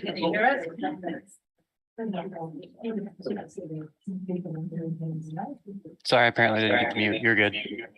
Okay, thanks. Oh, I never know, I kind of. It's our magician in the back. Keeps us going.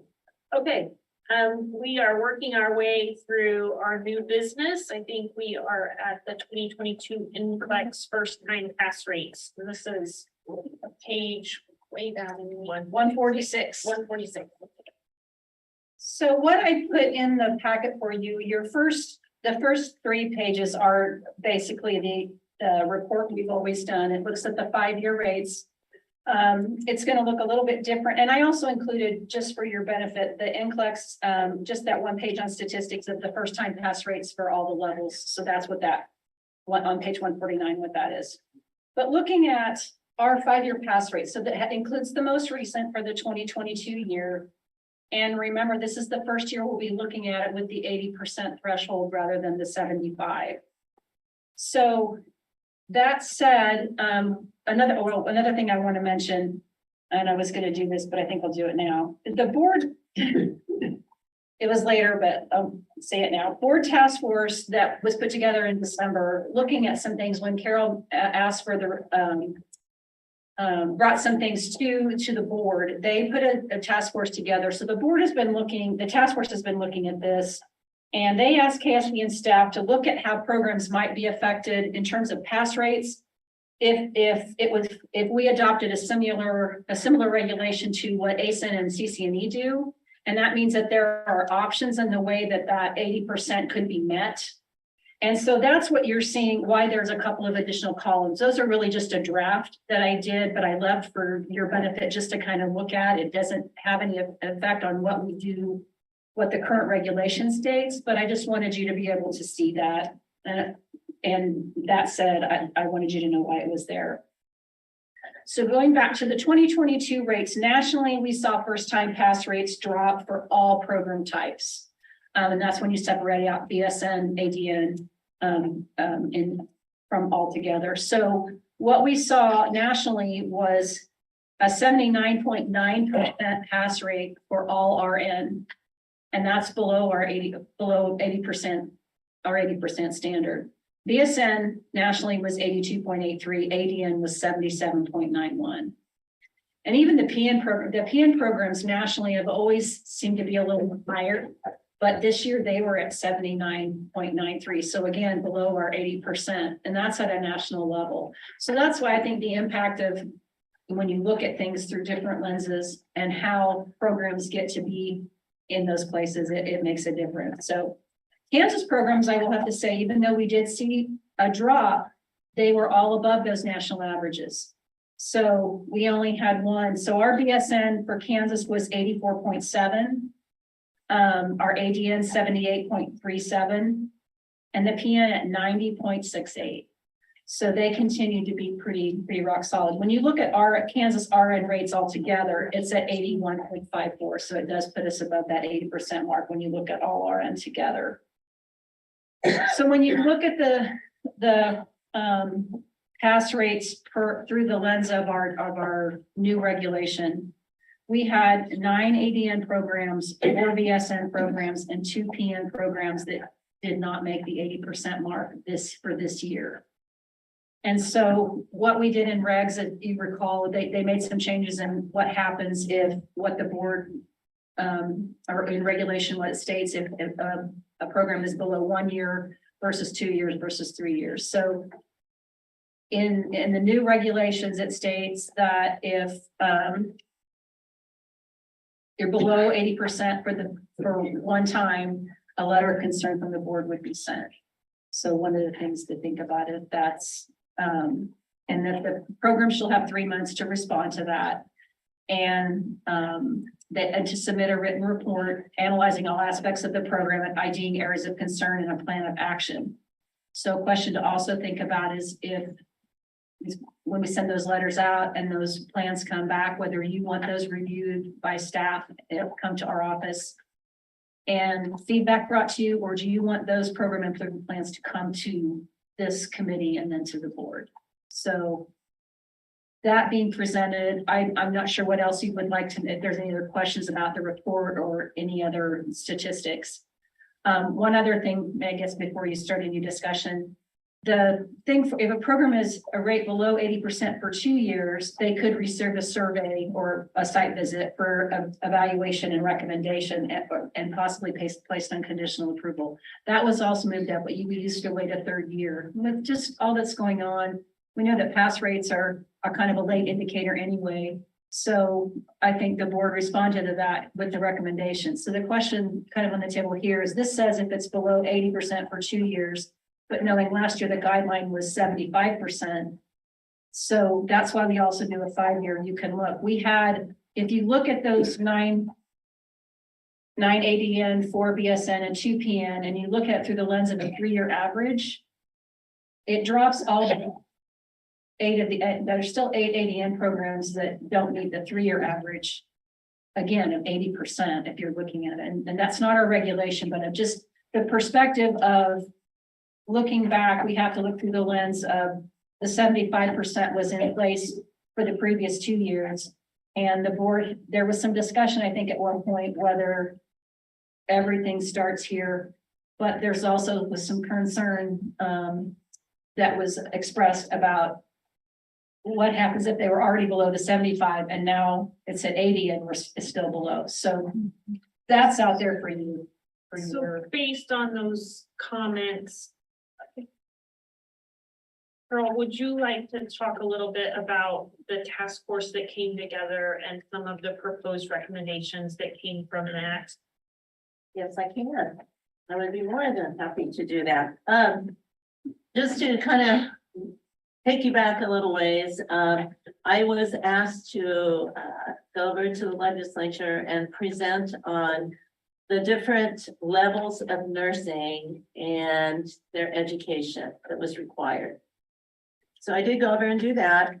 You know, there is a huge amount of concern over there and it's justified about the nursing shortage.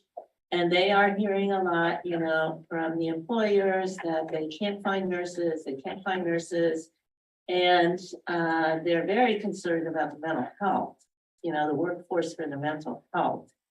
And I don't know if you heard this, but they did approve to build a new mental health hospital down by Wichita. And I think that's going to be like up and going like in a year or something. So you're looking at needing staffing for that also.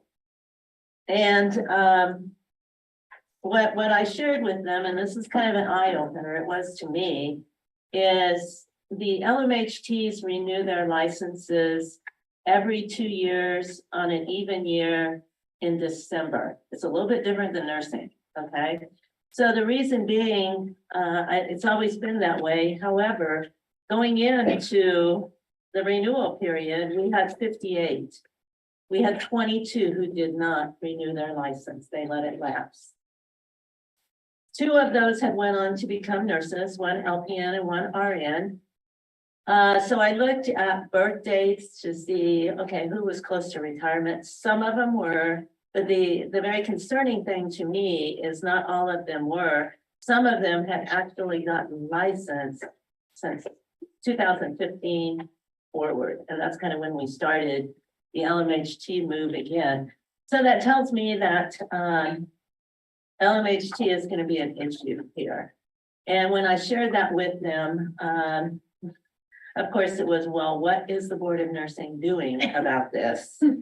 And so I did share with them, the whole thing about pay, because I heard about that when we went to Osawatomie, and that seemed to be a big issue, and I can certainly understand that, certainly.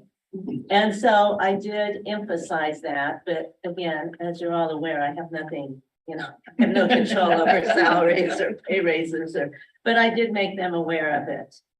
And so, their big thing was, well, you need to make it easier for them to become a mental health technician. So I told them that we would go back and look, and I did look at there's only 3 other states in the nation that use anything similar to an LMHT. That is Colorado, California, Kansas, Arkansas does, but Arkansas is not doing education. They're just kind of letting them, phase out. So I looked at what their requirements are and what we require. And actually, we require less. So that wasn't really in their favor over there to cut it down. But I did provide this information to the task force, talk to them about that. I also talked to them, and this is maybe my cause that I have taken up, because I just do not think it's fair to these LMHTs that they do not get college credit. We are looking at trying to build pathways to come into nursing and move all the way through nursing. Okay, MHTs can be a starting point here. And that should be something that they understand when we go out there and we do all this education and all this media about what opportunities you have to become a nurse and everything. Okay, LMHTs are very, very important. And so we need to emphasize that also. However, if they take it and then they want to go on for nursing and they have no college credit and they've done 900 hours, I can understand why they're saying that doesn't make any sense. So I told them that, and they're like, yeah, that's a great idea. so anyway, what I have done with that is I was also on another task force through KBOR to kind of look at this whole thing. So I brought it up to them.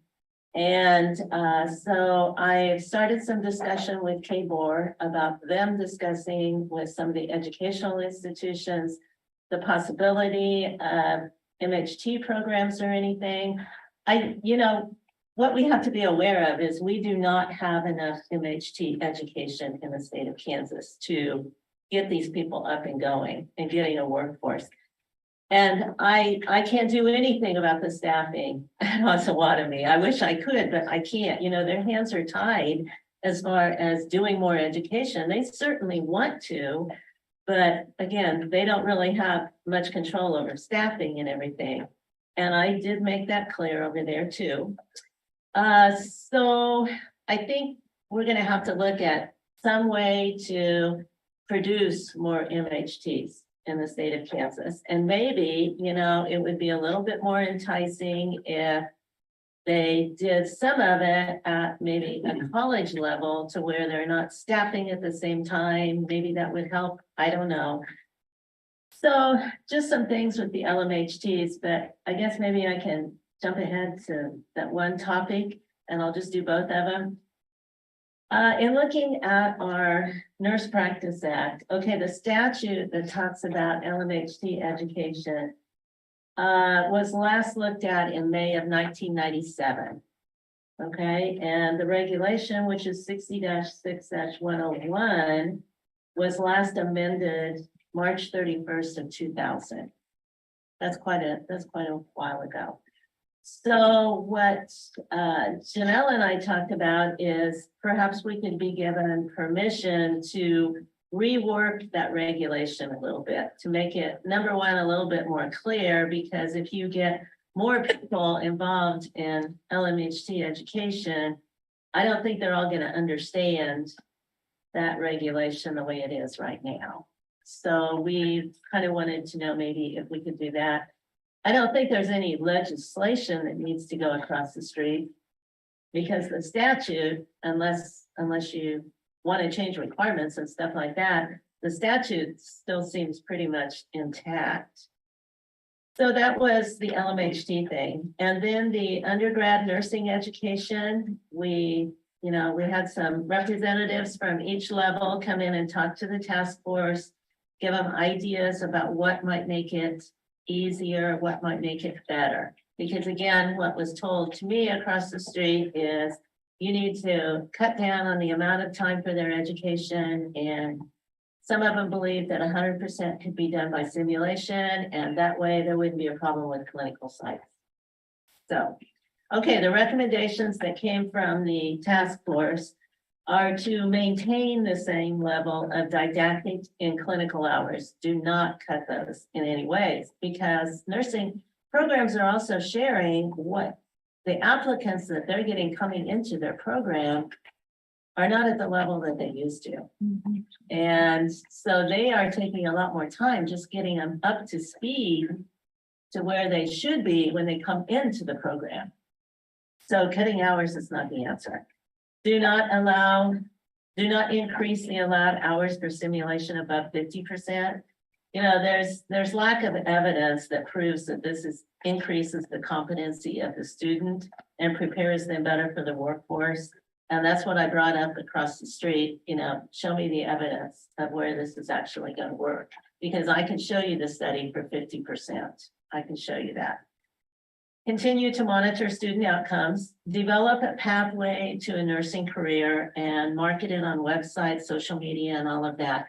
That's where we want the pathway to start with LMHTs and work their way up.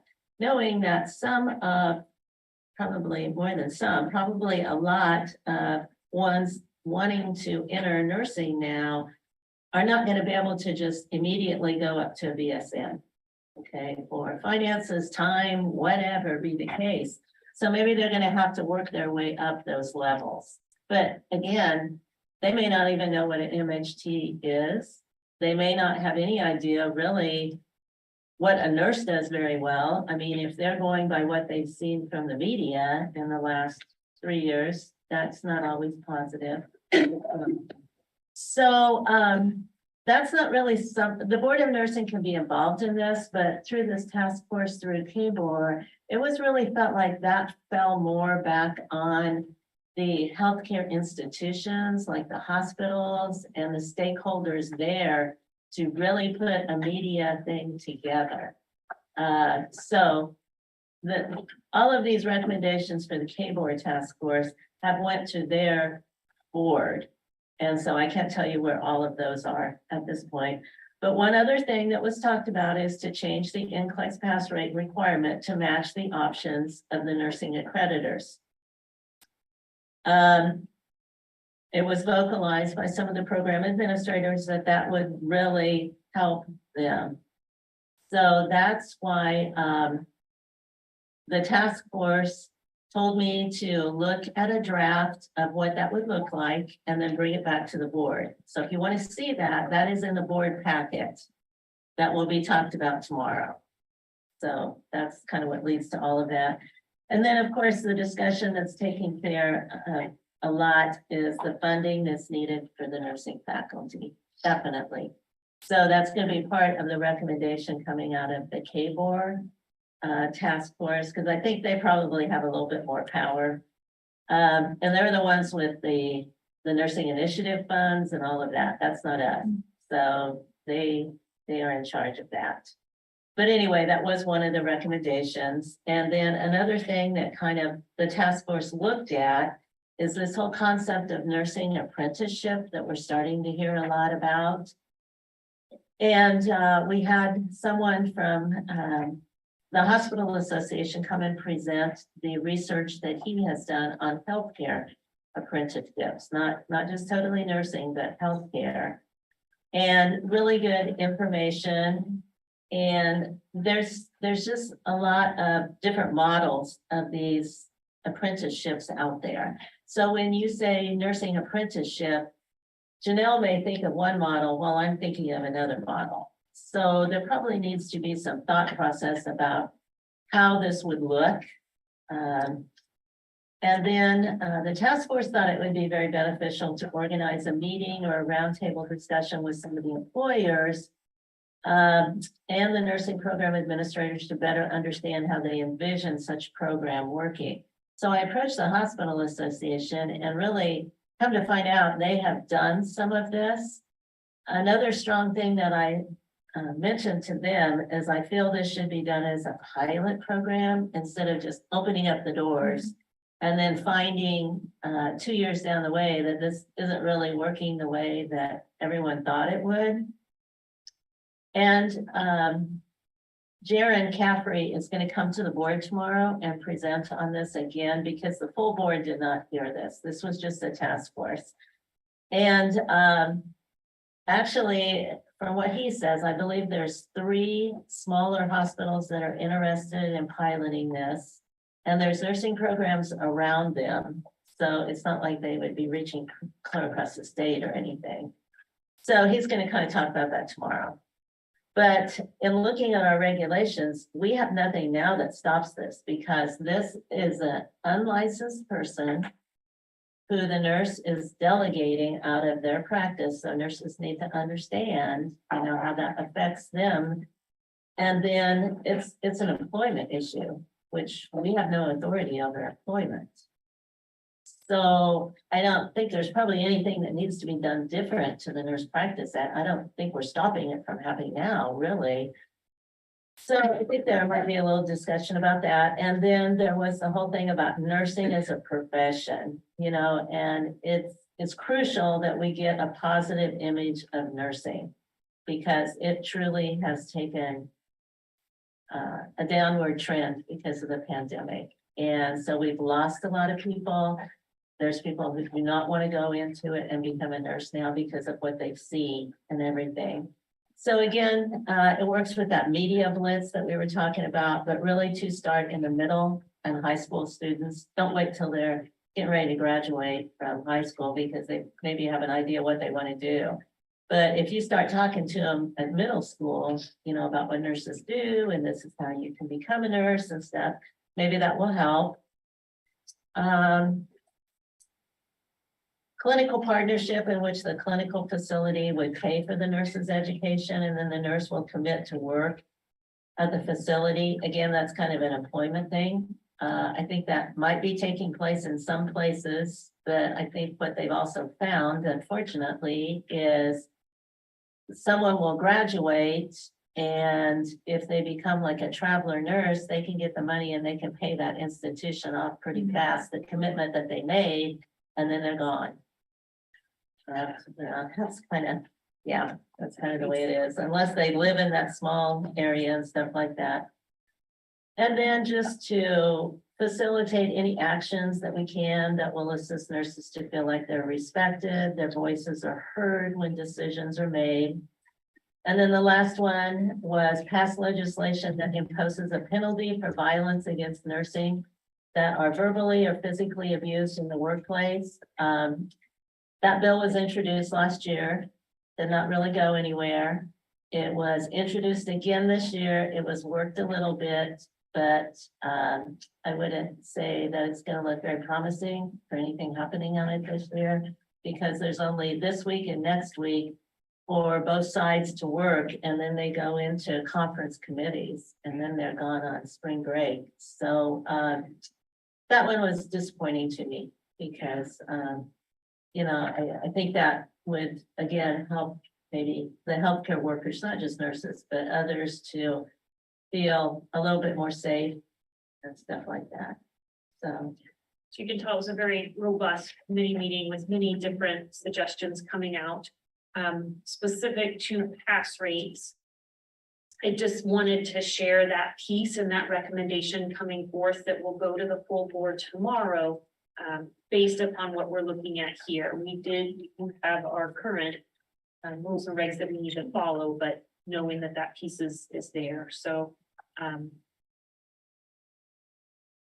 don't know, maybe we can go back to this pass rate and then we can talk more about that full committee and that full task force and any other thing there, but let's go back to pass rates and specific with that recommendation. Is there any comments or anything you want to talk about here? Are you talking about the 80% that we have now? So Janelle, with the current regulations, the way they are you saying that after 2 years below 80, we are needing to look at site visit? So that's. It says May. It says May. Is that like? 6 Yeah, shall, programs? the first year below, it says shall send a letter of concern, so I just need to make sure you're all on board with that for those. What did I say? If I have 15 programs are gonna get that letter. That was what I was saying too, though, we're asking them to do within 3 months to do that plan or to look at their, and I would imagine a lot of them are already doing it, because some of them have been below, you know, or know they've been struggling, even if they haven't been below the standard that we set before, are close. So they're already doing some of that, but that was one of the reasons too, for those that may be below, this is their first year. Some of what's come up in conversation too, that we talked about is that in looking at how we might, so if somebody who's below 1 year, their 3-year average, you know, they're still, so maybe that's not as much a concern that something happened. They're looking at that. But the amount of work that has to go into a program, looking at a program, analyzing what's going on for a 1-year drop, that was one of the concerns that was expressed. So, and it may not be a lot. You may have a pretty good idea. I already had one program administrator call and talk about a very specific event. So they won't know for a year, really, if that was the trigger, but you know, nothing else pops up. So anyway, the idea is that by having some other opportunities to meet that 80%, because 15 is a lot of programs. I mean, considering the number we've had in the past, or what could be a one-time, but that's where our regulation is. And so a question that goes along with that is that something that is okay for me to review and bring you feedback about? Yes, everybody submitted theirs, everybody has a plan in place, and only bring you if there's a concern or somebody doesn't have one, or whether you want those to come to the committee as part of, you know, the report or the work of the committee to look at those and respond. So I think right now, if we're dealing, my understanding, we're dealing with the regulation as it is. If they're below 1 year, that letter needs to go out, and with it, that's the shall. When you get into the 2 and 3 year, what's in the regulation, there are a lot more may. And so and then that's where I think for you, it's looking at, like I said, we're kind of at a crossroads because the regulation says less than 80% for 2 years. Well, a lot of these programs are below 80% for 2 years because they were below the 75 for a year. So it's the question of it, but we've also ramped up the regulation. So before at 2 years, they would have gotten a letter. Now we're talking about, do we think they need a survey and some of the factors that go into that. So that's why the other thing too is looking at more than pass rates, and why in the annual report, I brought more information about, that's what that core data looks at. Are those other things that impact programs outside of the pass rate before it gets there? So what are all the things happening and where we could be using that? And I have some intentions to help bring that to you all in a more usable format too. But looking at the programs that have had 5 administrators in the last 5 years, or looking at programs that have had massive turnover in faculty and administration in the last 2 years, because there's data out there that supports or has looked at what happens when a program loses a longtime administrator and experienced faculty. And if you have that happen at the same time, so a faculty of 6 and you lose 3, it can take 4 to 6 years to recover from that. Now, they don't say what that recovery entails, but you're probably going to see a dip. I mean, even just a change in administrator a lot of times, because there's just that dynamic change that happens. So I think part of that is how you want to look at those. And then how do you support those programs that are already seeing a drop when we have next gen approaching us now, you know, so. Right. And is there a way to put it into some type of rubric, especially with the maze? Because otherwise it's all very ambiguous on Is there a way to rubric that? No, that's kind of, you know, in terms of policy, how regulation gets. We did do that with petition because there's a process in there. You have to kind of define what those levels are. When, at what point do you say no more petitioning, you gotta go do, or there has to be something else. Right. So, and you know, I've seen, I mean, there's just been some increases in other things going on. If there are other things that are impacting the program that are concerning. And again, I think our goal, and we've talked about this before, is to support the programs the best we can. We're not out to close anybody down if we don't have to, but we also have a concern for the students who are going into those programs and not being able to, if there really are things going on that can't be controlled, that, you know, what else do? You want to make sure they're protected as well, because that, again, those change in regulations really ramped up when a site visit happens, and a site visit doesn't have to, I know it's more work, and that's the thing too. You're already doing all these other things, and then you send us out there, but I think part of that too is different sets of eyes and bringing that evaluation piece back into it. So the May is there, I think, for that reason. And then my concern is there is some patterns here that we have got some quality programs across the state. What are we doing as a committee, as a board, to support those? I mean, and maybe we are, I'm just not aware of those. So that's my concern as to how long do we go? I mean, there are some that are 2 years, some are 3, some are 5. What are we doing? And you talked about social economic impact yesterday, Carol. I would pose that same question today as to what is our role in that?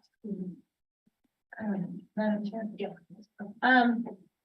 And this is just a thought, and I have talked to you about this. So, kind of what Patty said, is there a way that we can develop some sort of tool to be able to track, okay, you know, such as this is their pass rate, this is how many administrators they've had, or if we start seeing that there are a lot of administrator turnover, but it's not really been time for pass rates yet, that puts them on our radar.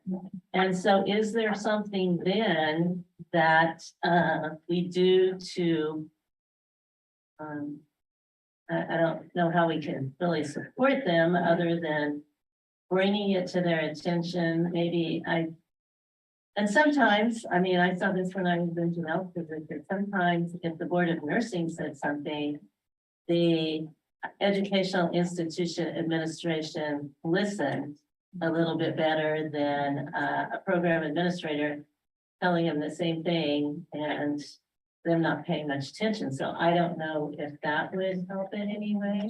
I don't know. I see some of the challenges is just our ability to get qualified faculty, and you're searching for that level above where you're teaching. And I mean, to where sometimes maybe having that skilled, it's like in clinical, a skilled BSM prepared person to be the site lead, or I think to staff your program has been a massive challenge for people. And to where you're constantly exhaustive, like training them on the technology that we use, our protocols, procedures, and many times how to be an educator. And then that's a chronic problem that I don't know. I mean, it's fixing the nursing shortage. How do you fix the like nurse educator shortage, you know? So Do you feel shared with me, and I think he may have shared it with others, he had it was the dean from Johns Hopkins University that testified in front of Congress at a national level, and it was very, very moving. It talked about pay rates and all of the things that go into impacting nursing education. And maybe maybe Dee, to answer your question, if some of the recommendations, we just heard from the team from Dodge City that's one of the things that they've addressed is pay rates, and that they weren't really specific. I may have been pushing this a little further than what they actually said, but they're paying their instructors is what I heard, more comparable to what a practicing nurse might make. And that was precisely what the dean from Johns Hopkins was testifying in front of Congress is that we need to equate those pay rates a little bit more. So it maybe by support and by coming out that those are some of the recommendations that the administrative teams may need to hear. It is, you know, that if you get the chance to watch that video, it is very compelling, and it's not very long. It's only about 2 or 3 minutes long of it. I only said it to you. Oh, you well, look it up and look it up. We can send it around. and- Yeah, no, it's a very well done presentation, but I wonder if that wouldn't be, to your point, Dean, maybe some of that support we could offer as opposed to coming in with some difference. Carol? I'm coming back to what she said, you know, about the educational level that we require for faculty. Okay, do we need to look at that regulation and do some changes with that or something? I mean, I'm just asking. Sometimes, yeah, sometimes it may be the clinical arena. Because let's face it, I mean, sometimes you have programs that have, you know, educators, like nurse educators, that is turned into more of their specialty to where maybe they're not at the bedside as much and used to all those changes that occur. Because they are rapid changes, especially over the last 3 years, to where maybe your BSN prepared nurse is the expert at the bedside as opposed to your nurse educators, you know, like we can assist some of them into like, this is what we're looking at to kind of help students along in that process, clinical expertise, or, you know, bringing that clinical education piece to them. But that has definitely been one of our struggles, you know, so. And then a lot of times you're bringing that master's prepared nurse, either nurse practitioner, may not be specialized in education, that you're having to really spend a lot of time getting them up to speed on what it means to be a nurse educator and to be passionate about it too. Yeah. There are other boards, and I can't name how many, but just in discussions we've had at a NCSBN does an education network. So a lot of the other boards, they do have regulations that talk about level above as you know, the preparation right now in our regs, it talks about, it's one of the things that's kind of been on that question. We do have the higher exception rule. It is more paperwork and we've talked about ways to change that so that a higher exception, you know, maybe there's a way to make it so it's not every year. A higher exception would exist as long as that person is employed. But if there was something changes, then it would need to be different. But, or there are some that have higher exceptions, but they're limited. That would limit us more, but others that just have that level above, so they don't have the need for that higher exception in a lot of cases, because that's what happens with their clinical, like you said, their clinical faculty. A lot of times it's usually the issue.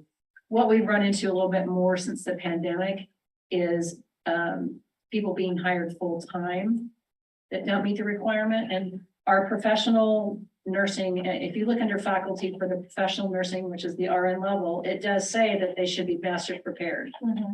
Unless they're in nursing, unless it was before a certain date, but there is no degree plan in that. For clinical faculty, it says they can be hired on a degree plan. Then there's always the higher exception. So I don't know if a change in that would help the paperwork part for the administrator and all the other stuff they have. I think that would be one piece. I mean, we would still have to speak if we're HLC accredited to that piece as well. And getting more, you know, more people on board to kind of help, but I think that's one of our challenges. But And just to answer or kind of speak back to what you said about the rubric, one of the things, and I can bring it up again too, is I think the National Council in their approval guidelines did set a way for maybe to look at programs. They have like warning signs. So if you're talking about a rubric, I mean, increase in complaints, number of qualified faculty. I mean, and some people are addressing the faculty issue by just not admitting the full complement of students. Hey, the qualified student population is down, we know that, but in some ways that's helped because they don't have the faculty to teach a full complement right now anyway.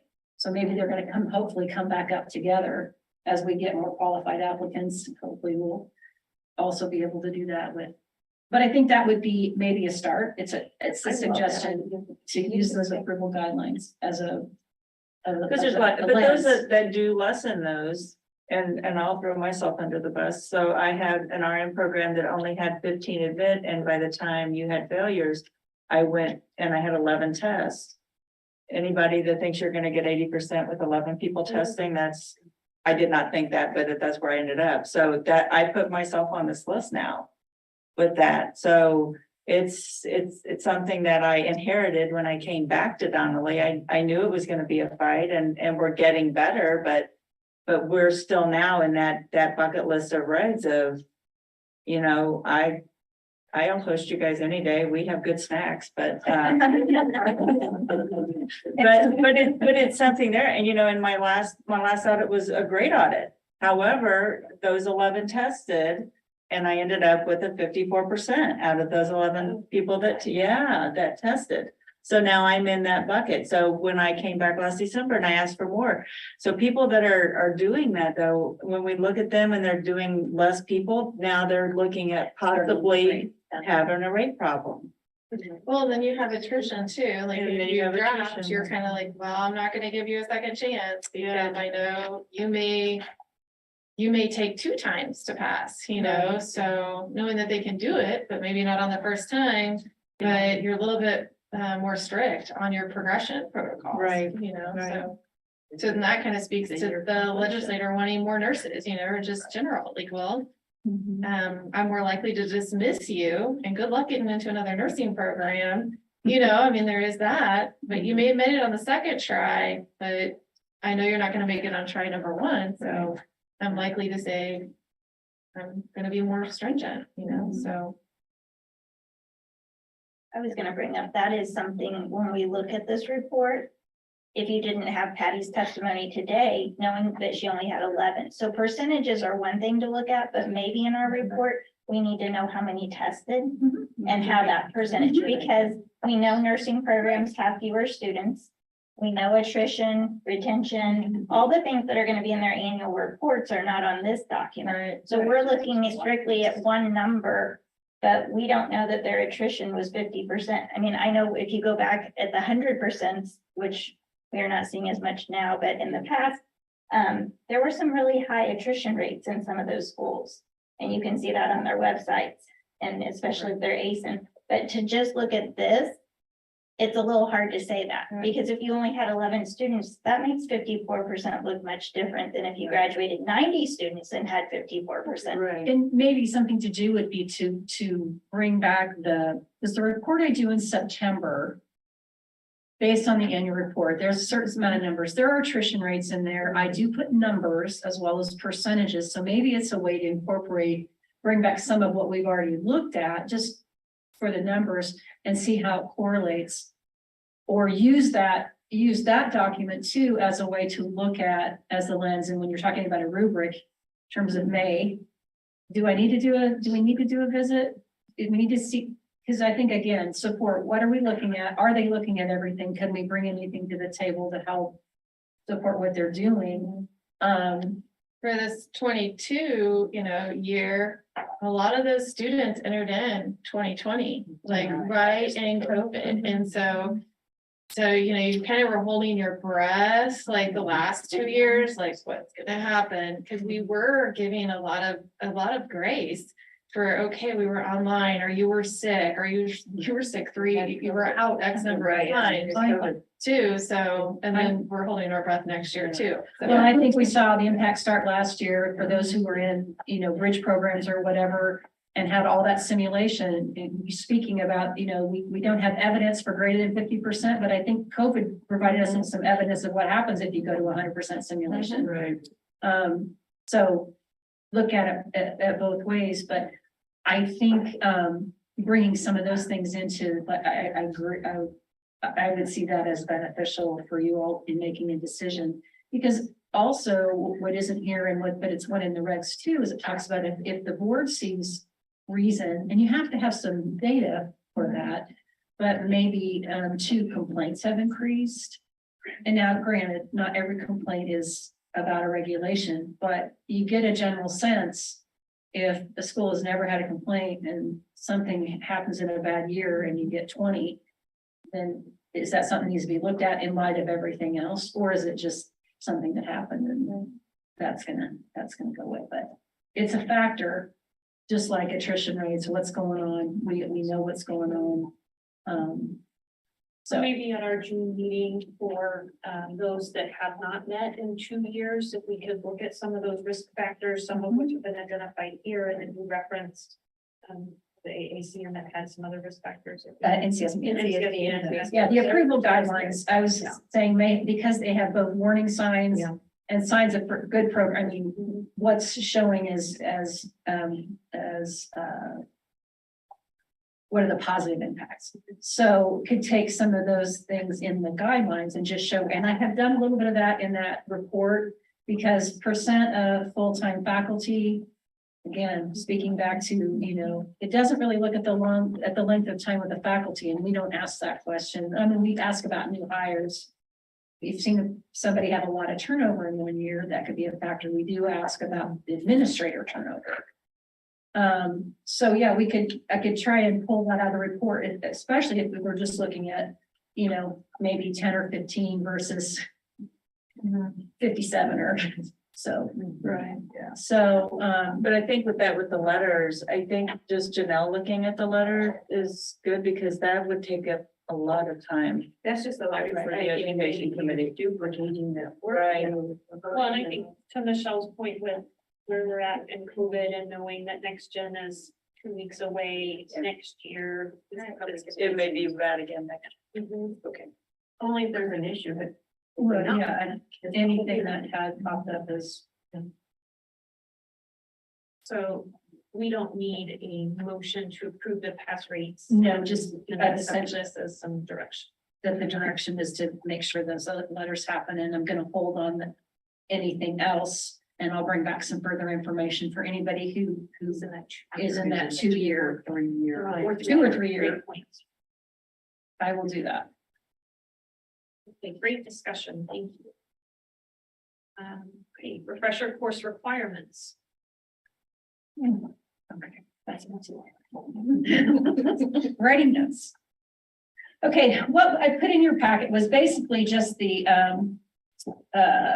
this is the regulation that looks at what happens when someone has a lapsed license, or what they have to do. And for Kansas, and again, this kind of stems back from the legislative impact that Carol felt like do something or look at something. You've got to look at, and we thought looking at the refresher course regulation, what we're currently require in a refresher course, because we've always been a little more stringent than most, and we wanted to look at that and see if there's something we can do. Do we feel like there's some room to make any changes to that requirement so that we can get those who have lapsed licenses back into practice and not create too many barriers? So what I did, at the time the packet, I didn't have all the information in a form for you. So I thought it would be easier just to remind you of what it is.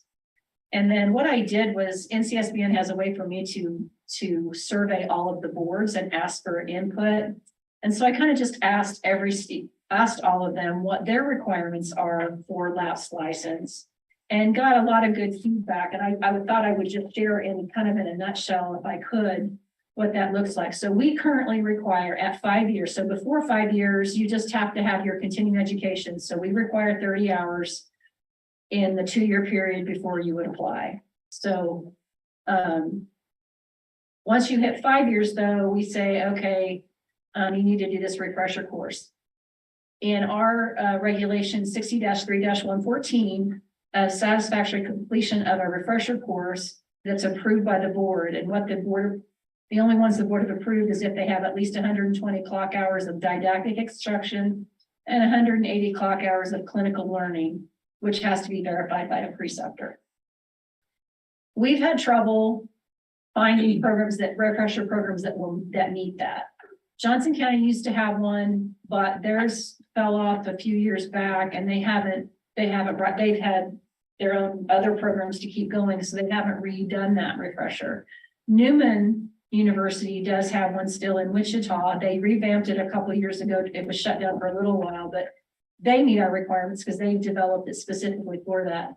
South Dakota State University is the only other school that, or a program that they have a program for a refresher course. And their actual requirement is 160 didactic, 80 clinical.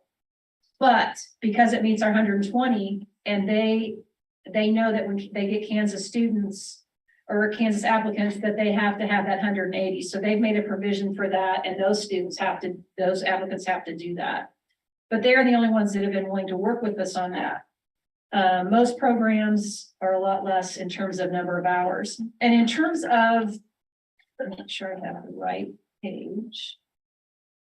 The refresher course, what I found was I got about 27 responses, which I thought was pretty good. And for the most part, I was surprised there were only 3 of those that responded. They have no parameter on the reinstatement other than paying your fee and getting your license back. So that's on them, but most have some kind of requirement. It's very similar to ours. If they're a state with continuing education, you have to have that. Those that don't have a continuing education requirement, a lot of times will put some kind of continuing education requirement on somebody who's 2, 3, 4 years out. Most of them then have something once you hit 5 years that says you have to do a refresher. Okay, so what does that mean? So I had to go look them up anyway. But most of the refresher courses that they're requiring that the board has looked at, the range, I'll just tell you the range. 45 didactic is the lowest. 160 is the top. And we're at 120, so we're near the top. For clinical, the range is 30 hours to 180, which is ours. Most fall in the 80 to 100. So 80, 80, 180, something like that.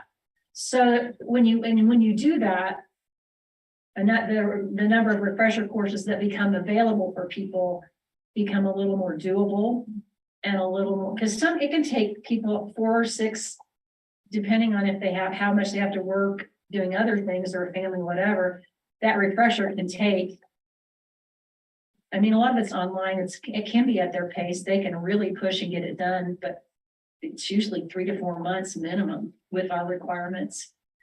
And some of them can do it. Some of them take a lot longer. But so the idea was to give you some information if you want more specifics, but in looking at whether there's something or anything we feel like we can do with refresher course requirements to maybe find more opportunities for people to be doing those refreshers, and not back up on a requirement. I still think 5 year, and you that's up to you. Some of them wait till 10 years to do refresher, or in the 5 to 10 year range. But again, that's I think one I think found interesting is that many of them gave options.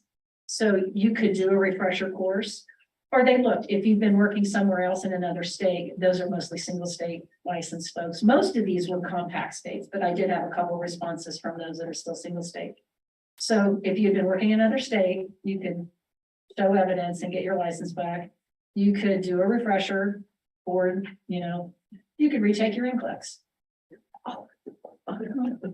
You guys, there are five of the 27 responses had an option to retake NCLEX. Well, I think that's reasonable. I mean, Well, I'm saying, I told somebody once, I said, no, once you take the NCLEX, if you keep your license, you never have to retake that. And they're right. If you keep your license up, you don't have to retake it. But so they give that as an option though. So a person that has let their Kansas license lapse, but has a license in another state and has been practicing, would have to, in order to reinstate their Kansas license, they would have to have a If they refresher? have a single state license somewhere else, yeah, that's our endorsement Okay. process. Okay. They're fine. Just clarifying. It's just if they've a lapsed license and they've not been working in the Okay. last. Yeah, they can endorse from another state Okay. and have been active there, but. I don't know if we ask for hours, as long as their license was active. We don't ask if they've been practicing. They do have to meet our continuing education requirement if they're coming from a state that doesn't have it, though. That would be the other thing, but yeah, I suppose they could. That's what I was wondering without. No, The you don't one to like, is there practice, and when you verify your license, because I can't remember, do you have to have practice hours listed? And are those defined? Not for us. That is, there are a couple states that do that. You have to show evidence of 500 hours in the last 2 years. To reinstate.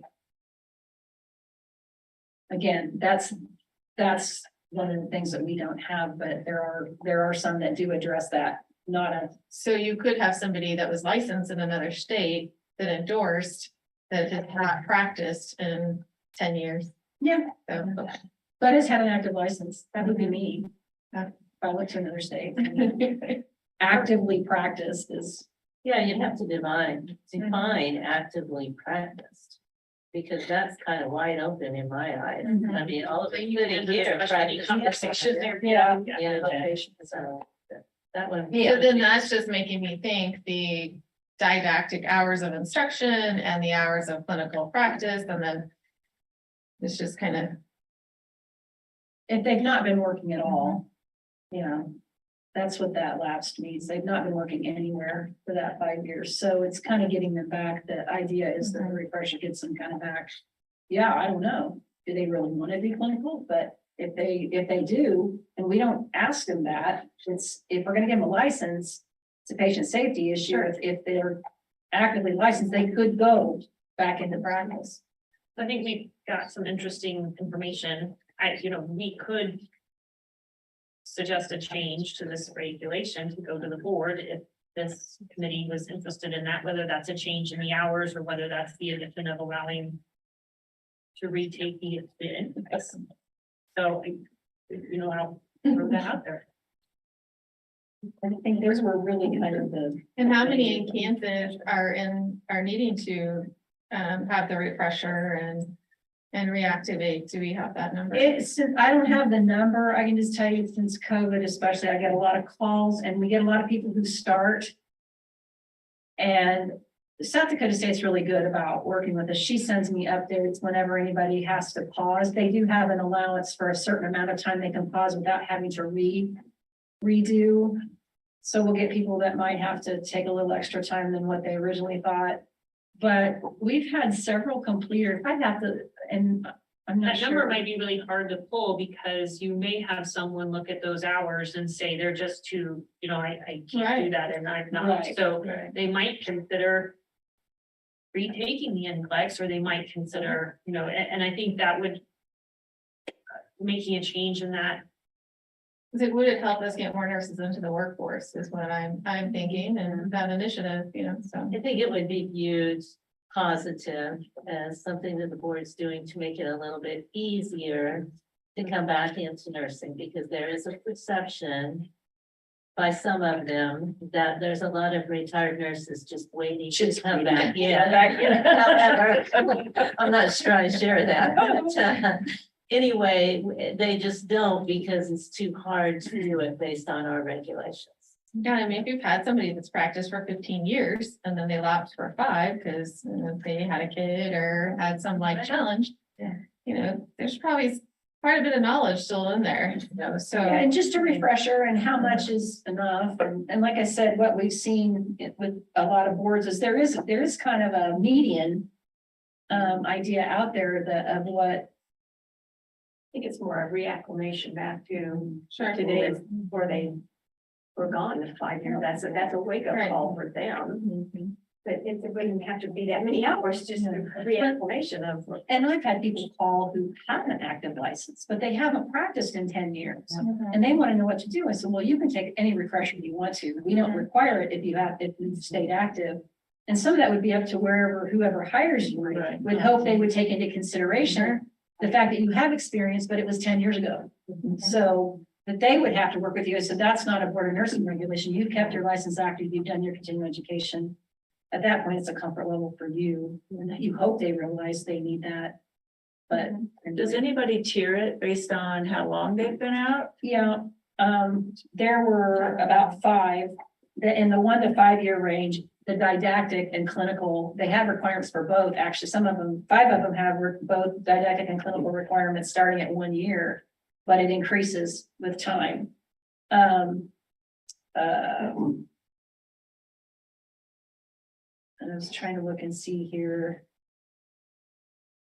Yeah, one's 3 to 5 years, you do a refresher with the didactic and clinical, 5 years, you, greater than 5 years, you retake the NCLEX. I mean, that's their bottom line. They don't even require the refresher then, but you might as well do it, because if you're gonna have to retake it, you're gonna need some help. But, so there are some that do, most of them kind of wait until they do say, most of them say, oh, we have requirements. Any lapse license has requirements, but a lot of them are like ours. In the first 2, 1, 2, 3, 4 years, it's mostly that continuing education piece, and it's probably 30 to, most of them are 30 to 45 hours. I saw 45 in some of those. But there are a handful, like I said, that said both didactic and clinical, but it starts out at a much lower level and increases. Once they get to that 5-year point, it's more like that 80, 100 range by the time they get there. So is there a recommendation for making adjustments, or would you like Carol and Janelle to take this back and maybe come back with some recommendations?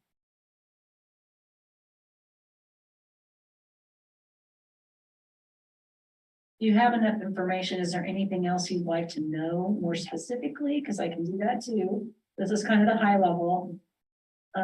Another thought I had was looking at surrounding states too. I don't know how they're all part of the compact, but what their requirements are for.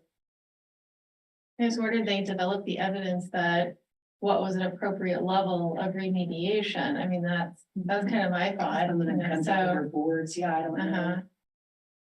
Because typically what we really have right here is about a fundamentals course. Right. Because it's 120 clock hours, which ends up being about 10 credits average, give or take. 10 credits didactic, and then yes, in addition to that, you're gonna have a clinical piece. I mean, definitely, I think that given the option is if you want to take the NCLEX instead, you're still going to be doing some sort of prep. Right. In whether it's an individual focus plan, or I don't think we should do both, but either or, and give people an option. Because I think anytime you give options, that opens up opportunities. And I think I suggest leave those hours like they are and just add the NCLEX option. As the option. Right now, that one program, maybe 2, is not a very good. It's not. It's not with that. And it's either Newman or North. Yeah, I don't know if they realize that refresher course is about $2,000 by the time they get done. And knowing that 180 clock hours is the top of everyone who responded to your survey. Right, So that, is that excessive? I think it's excessive. You do think it is? I do. I think it's excessive, but that's still about 1,500 hours. What would you suggest, Michelle? I mean, because these are nurses that have already had X number of clinical hours in a program and have passed the board prior, have practiced from what we're thinking, like, so. I mean, 180 hours, I mean. Of The other thing you could look at too is some of them do have requirements when you get to the 5 to 10. So at 5, it may be 80 and 100. At 10 years, it may be. Yeah, 10 years, I think that would. At that 10 may years, be- some of them say yeah. that's reachable. Right, but.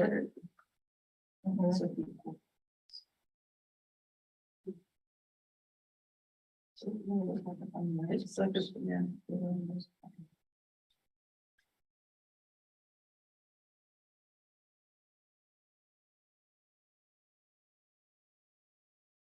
So if there's a recommendation, we can entertain a motion.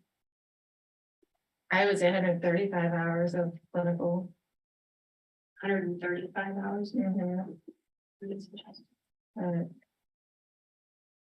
That's the number that would change the number of programs. I mean, the real goal. That may take a little more research. I just know when I look at them, most of them pop out at 100. Sorry, is there clinical or didactic or? I'm trying to get through the last maybe 5 or 6 that I've looked at. Didactic has been 80 to 100. Again, you're seeing a lot of what probably the reason for a lot of those too.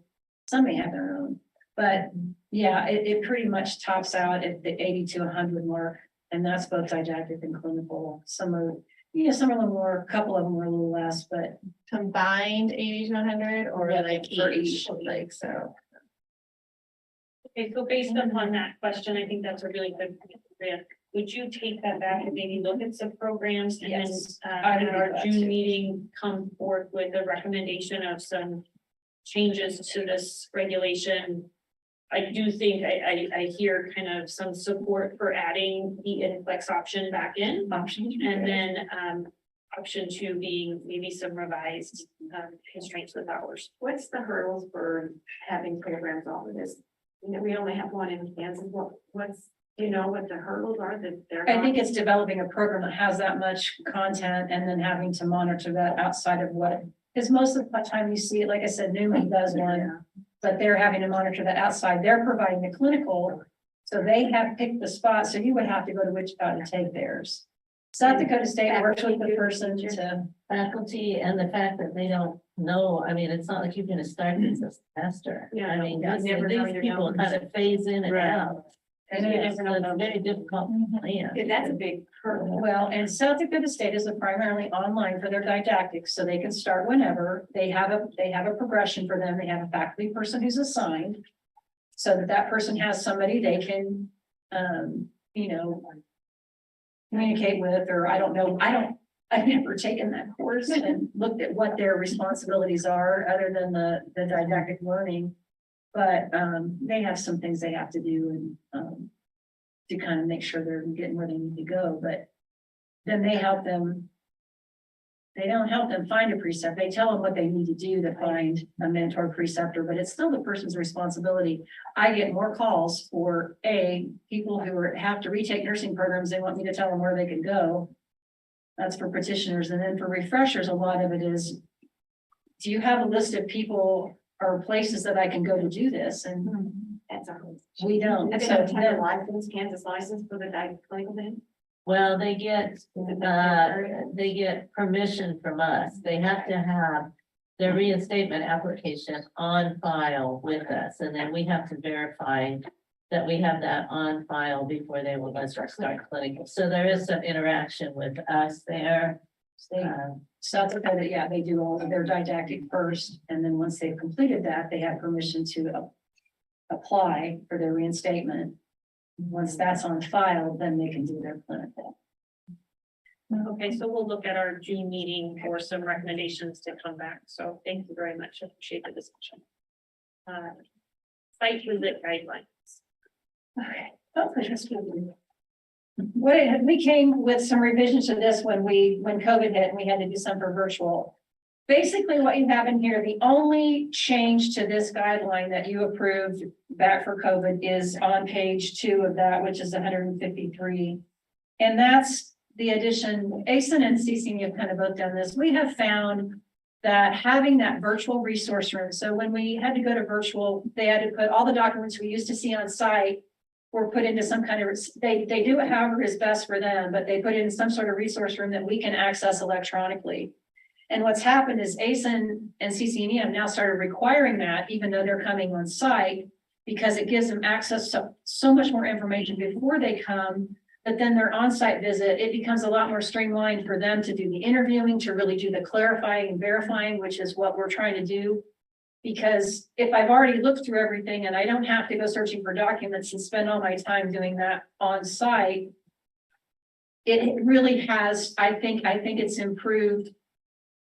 I feel like from our end, it's improved what we can do ahead of time, what we've looked at, what we're ready to address when we're on site, so that we're really looking at where the strengths and opportunities are, and if there's an issue, because we've identified ahead of time, we can tell them right up front, we still need to see this, this, and this.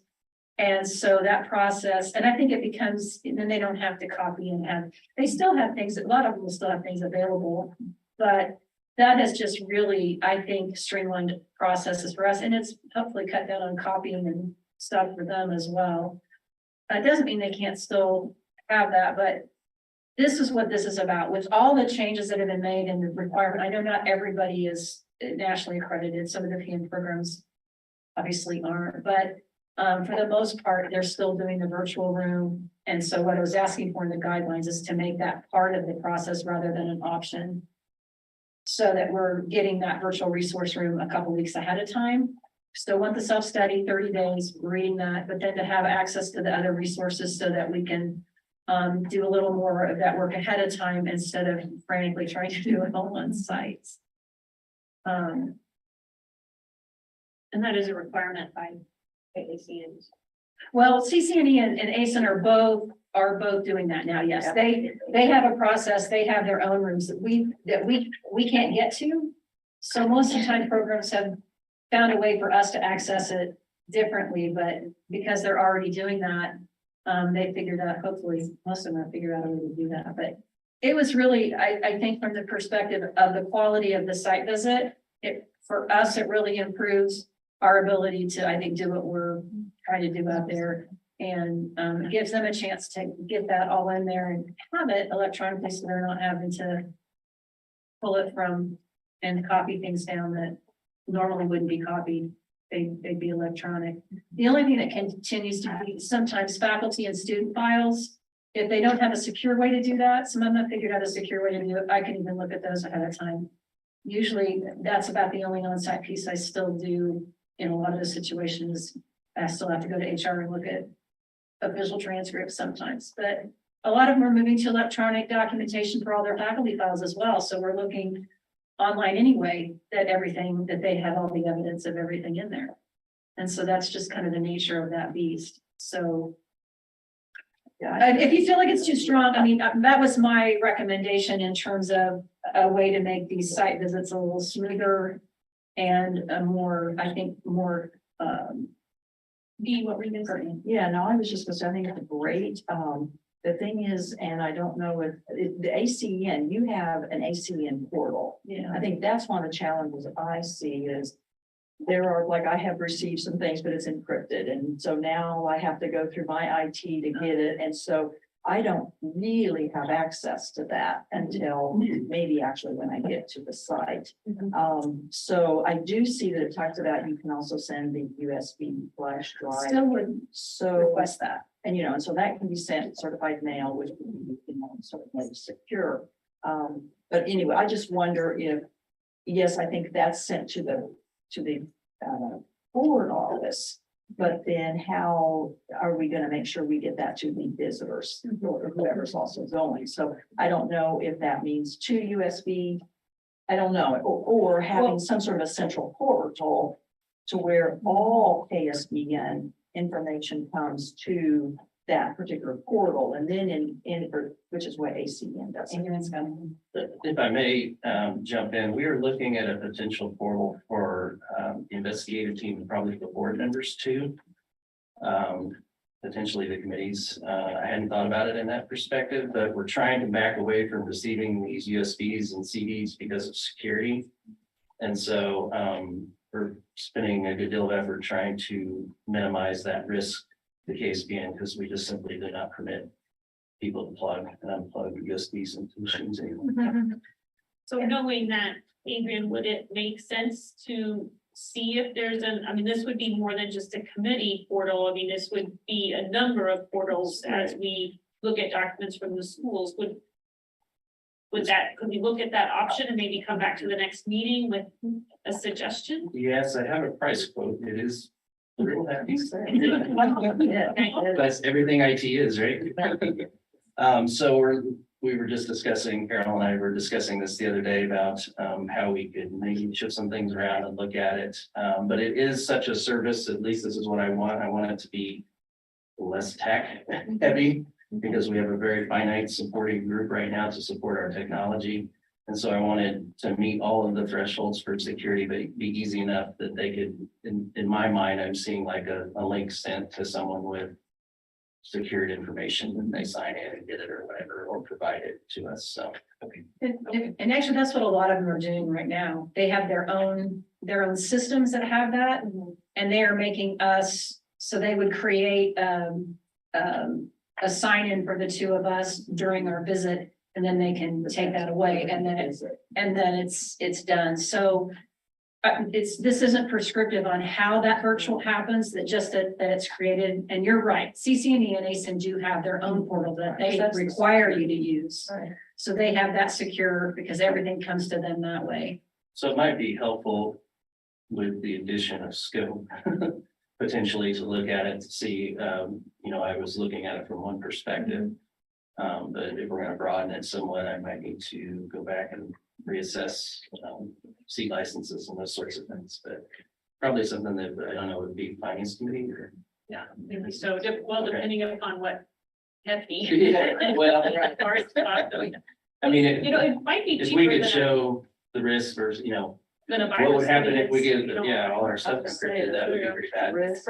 And so, yes, we We're don't gonna want make that. this a requirement. Right, That puts a whole other sensibility, I think, Right. on the state. absolutely. Cool. So I think that's a good idea, even if you'll take a look at that, maybe bring it back and maybe also discuss it. And it might be something that, let's see, our next meeting is June, right? Right. So we may need to act a little sooner than that, because if not, then we're talking next fiscal year.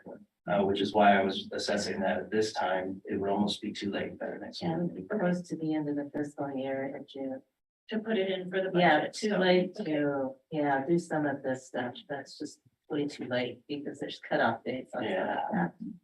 And so there's potential for So- state contracts and those kind of things that are in place. So I'm looking at it from that perspective of filling that gap, but So knowing that, would the committee be comfortable with maybe Adrian coming up with a proposal and sharing that with me? And then the only decision that I would make at that point would be whether to put that in the budget or not. And then it would come back to the committee. At that point, it would be, the dollars potentially could be budgeted, but then the operational discussion about how we ensure the security and really bring it forth and come back to the committee. Yeah, this was really putting the onus on the administrators to provide that resource room and give us access, not us trying to move that data just like they do. So I wasn't thinking about it from that perspective. So I don't know, that may create a different onus on the administrators for those that don't have it. So maybe making it I see what you're saying, But I mean, it's making this a requirement, Yeah. though, for the programs, at least the way I'm reading it. yeah, It's, and you're So right. we'll look at our options and then maybe look at what the dollars would, and then we'll decide whether that should go in the budget, maybe from more of a finance perspective, but we won't do anything. That bring it back. Okay, our nursing scholarship recipients, we have several. I was just gonna, actually, this will be done at the board tomorrow, but I just wanted to make everybody aware, and I think I forgot to bring the names. Do you have them? We had, Sign them, Michelle. Yeah. has them.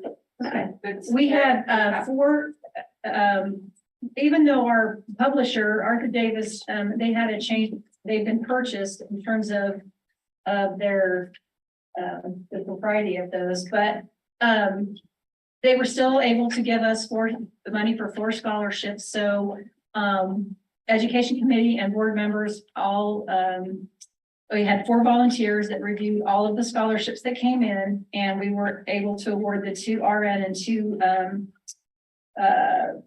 PN. So we had, I was trying to remember where they were from.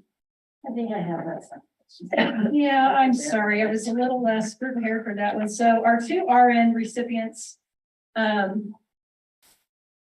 they'll be announced tomorrow. Addison Sturba. Could have told you at one point, but There's the email that you sent. okay. Addison Sturba, she's from Neosho County, in their ADN program. And then Holland Harvett, who was Washburn University student. And then our PN recipients, Raven Martin from Manhattan Area Tech and Nicole Irwin from Colby Community College. They have some directors represented here, but I think one of the great things was it was 4 different schools. And we had a little more variety of schools this year. Sometimes in the past, we get a lot from one, but we had a great variety, and it was really great to have some other folks in the mix.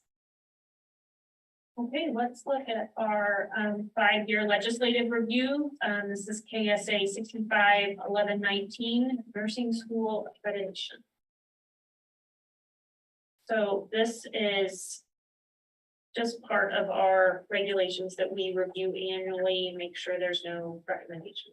And these have to be done in 2023, so it's not like you have to do them today. It's totally up to you. They just have to be looked at sometime in 2020.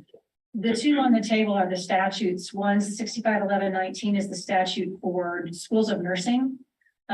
So like, again, whether you want some time, additional time to review that, it doesn't have to be done. This is just a 2023, but the other is 65-1133, which will also go to the APRN committee because it's the education, it's the training programs or education programs for advanced practice. So those are the two statutes we have to review. And whether you've looked at them and feel like they're good to go, or whether we do have some time if there's additional time that's wanted. And just as a reminder, since these are statutes, if you want changes, it's not something that can be done at the board level. What you would do then is decide at the board level what changes you wanted. It would go to a revisor across the street and then go through the process of getting some legislator to sponsor it, introduce it, then start through the process. So I'm just letting you know that the process is different for statutes versus regulations. That's all. So they're a little bit better than regulations. But if we want you to have time to review and feel like there's everything that should be as it is. So maybe we'll talk about that also in June, and that gives you the next 3 months. We'll try that. Yeah, there you go. That works. And then the same is true for the 65-11-33. The other item of new business that we added was the LMHP. Carol, did you have anything else you wanted to share? So that was really based upon coming out of the subcommittee and the recommendations there. So the 2023 nursing and MHT program site visit schedule. Yeah, I would just point out, we have a couple more yet to do this spring, but we've got those covered in terms of people going. We do have already have 6 on the agenda for the fall. And as you see, some of those dates are listed, some are not. And I'm in process of talking with the schools in question about dates, potential dates for those. I have a couple of, because the ones that have CCNE or other accreditation, a lot of those are already scheduled and they get those to me as soon as they can. So we get them out there. But I will be contacting them, and I put some potential, some of you have agreed to this, some haven't, but if there's anything there that concerns you about where your name is, please let me know, because I try to take everybody's feedback, but I want to make sure I got it right in terms of who has those. The only other thing in question is I may have another, I have to recheck. We have a couple of follow-up after first graduations that I need to double check. We do have NCK Tech Beloit. Their PN program is due for review in the fall. And their first graduating ADN class will be in May, so we'll have had some time. I was going to try to push them farther back into the fall, but there's a question of whether we can move them to the spring. I think they're looking at ACE and candidacy for their ADN program, and they can't come till spring if that's not an issue in terms of the other reapproval is just the standard reapproval. And I know for others, I've usually had a little bit of wiggle room. You all have allowed a little bit if it's from one season to the next, but not more than that. I always come back for permission to anything to delay that, but so that might be a potential that would switch from fall to spring, depending on what happens with that. Thank you for sharing that. Petition for permission to test and retest. You have yours, yes, you have yours. 164. Summary. 5. There's pretty lengthy. Yeah, I would say there were a lot of that kind of came at last minute. But I was trying to be conscious of what you've asked for before too. I put the dates when we received the petitions, so I try to review them when they come in with site visits. I sometimes don't get to them right away, and I had several right there at the very end. And I even slipped in one that was probably after the 17th day that the top list, but she came in complete and before the packet went out, so we added her to the summary. But I don't know that there's anything else there that's. I think we may have one that's a repeater. Can't remember. No, I say no. No repeaters, so they're only petitioners. I think we need a motion. There should be a motion here.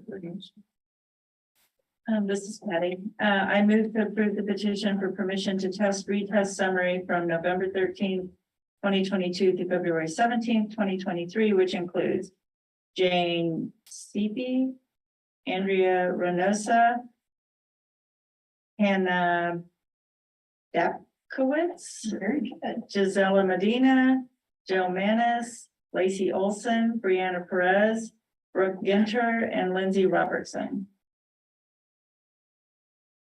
I'll make a motion to second. Thank you, Michelle. All in favor, or any discussion? All in favor, signify by saying yes. Yes. Any opposed, signify by saying no. Any abstentions? Motion carries.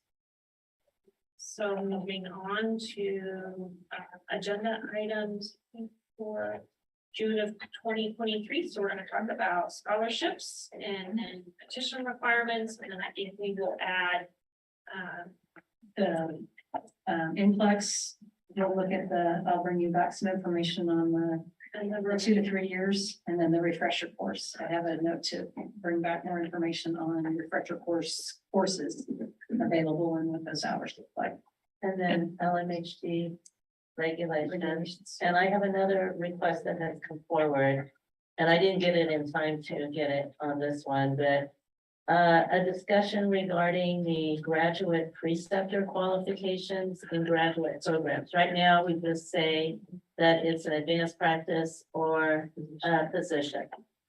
And I guess that doesn't always match perhaps what CCNE and some of those are requiring. So they just requested that perhaps it could be looked at. So we can bring information about that. that sounds great. And the 5-year legislative reviews. Yes, our two standards that need to. We'll bring those back. Do I need to add that? And thank you. When the time's right, I have one thing I need to ask the committee. Okay, please. Yeah, go ahead, Adrian. Thank you. This just came in ironically, great timing. Committee's here. You guys discussed the annual reporting system that we've been using with National Council. Our current vendor that had the previous system has kind of had it on hold for a couple of years. They're going through their reassessments and security and all of that. Are we comfortable enough with officially retiring that particular system off of our list of things? And what that means is we won't have that system anymore. And to stand it back up will be a larger effort. If we're comfortable enough with the NCSBN system going forward, then fine. If not, then I need to begin work on this one. Will you say a little bit more, Adrian? I just want to make sure I understand what we're talking about, the annual reportings. The education annual report that the programs fill out their information. We had our own program for the better part of 10 or 15 years. That was hosted by Kansas.gov, which is our website folks.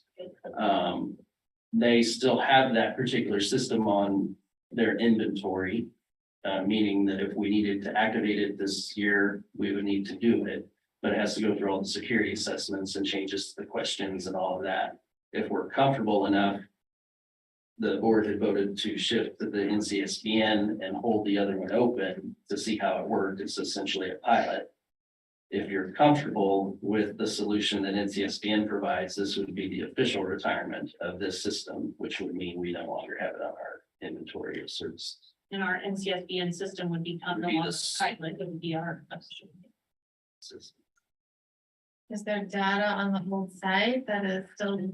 We have that particular sets of information. We have it all downloaded and Janelle has all of that in her files. So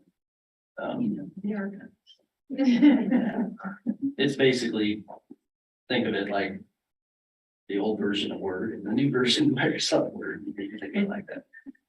If we're comfortable with it, if not, I'll ask them to hold it for another year and they have to do some things on their end to ensure that the information is okay. Do you need a motion along those lines or just? Well, this direction? It just by chance came in today. They were asking if we still needed it. So if you, yes, I guess I do officially have to have a motion and then I have to turn it into them, you know, that it was approved. Questions about that?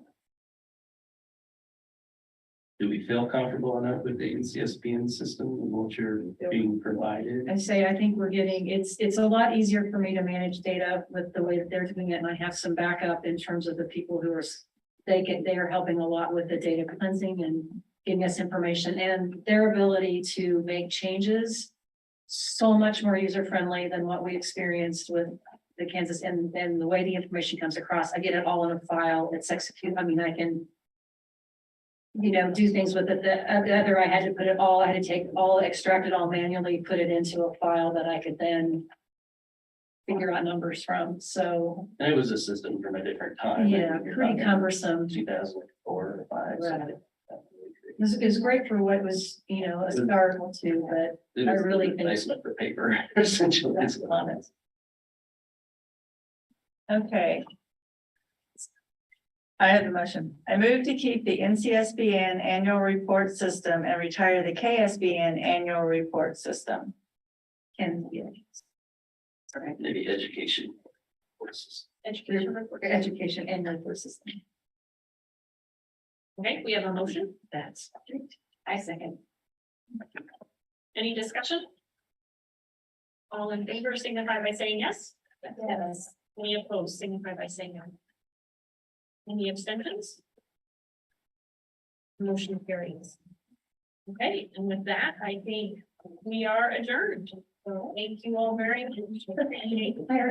Robust discussion. See you in a little bit.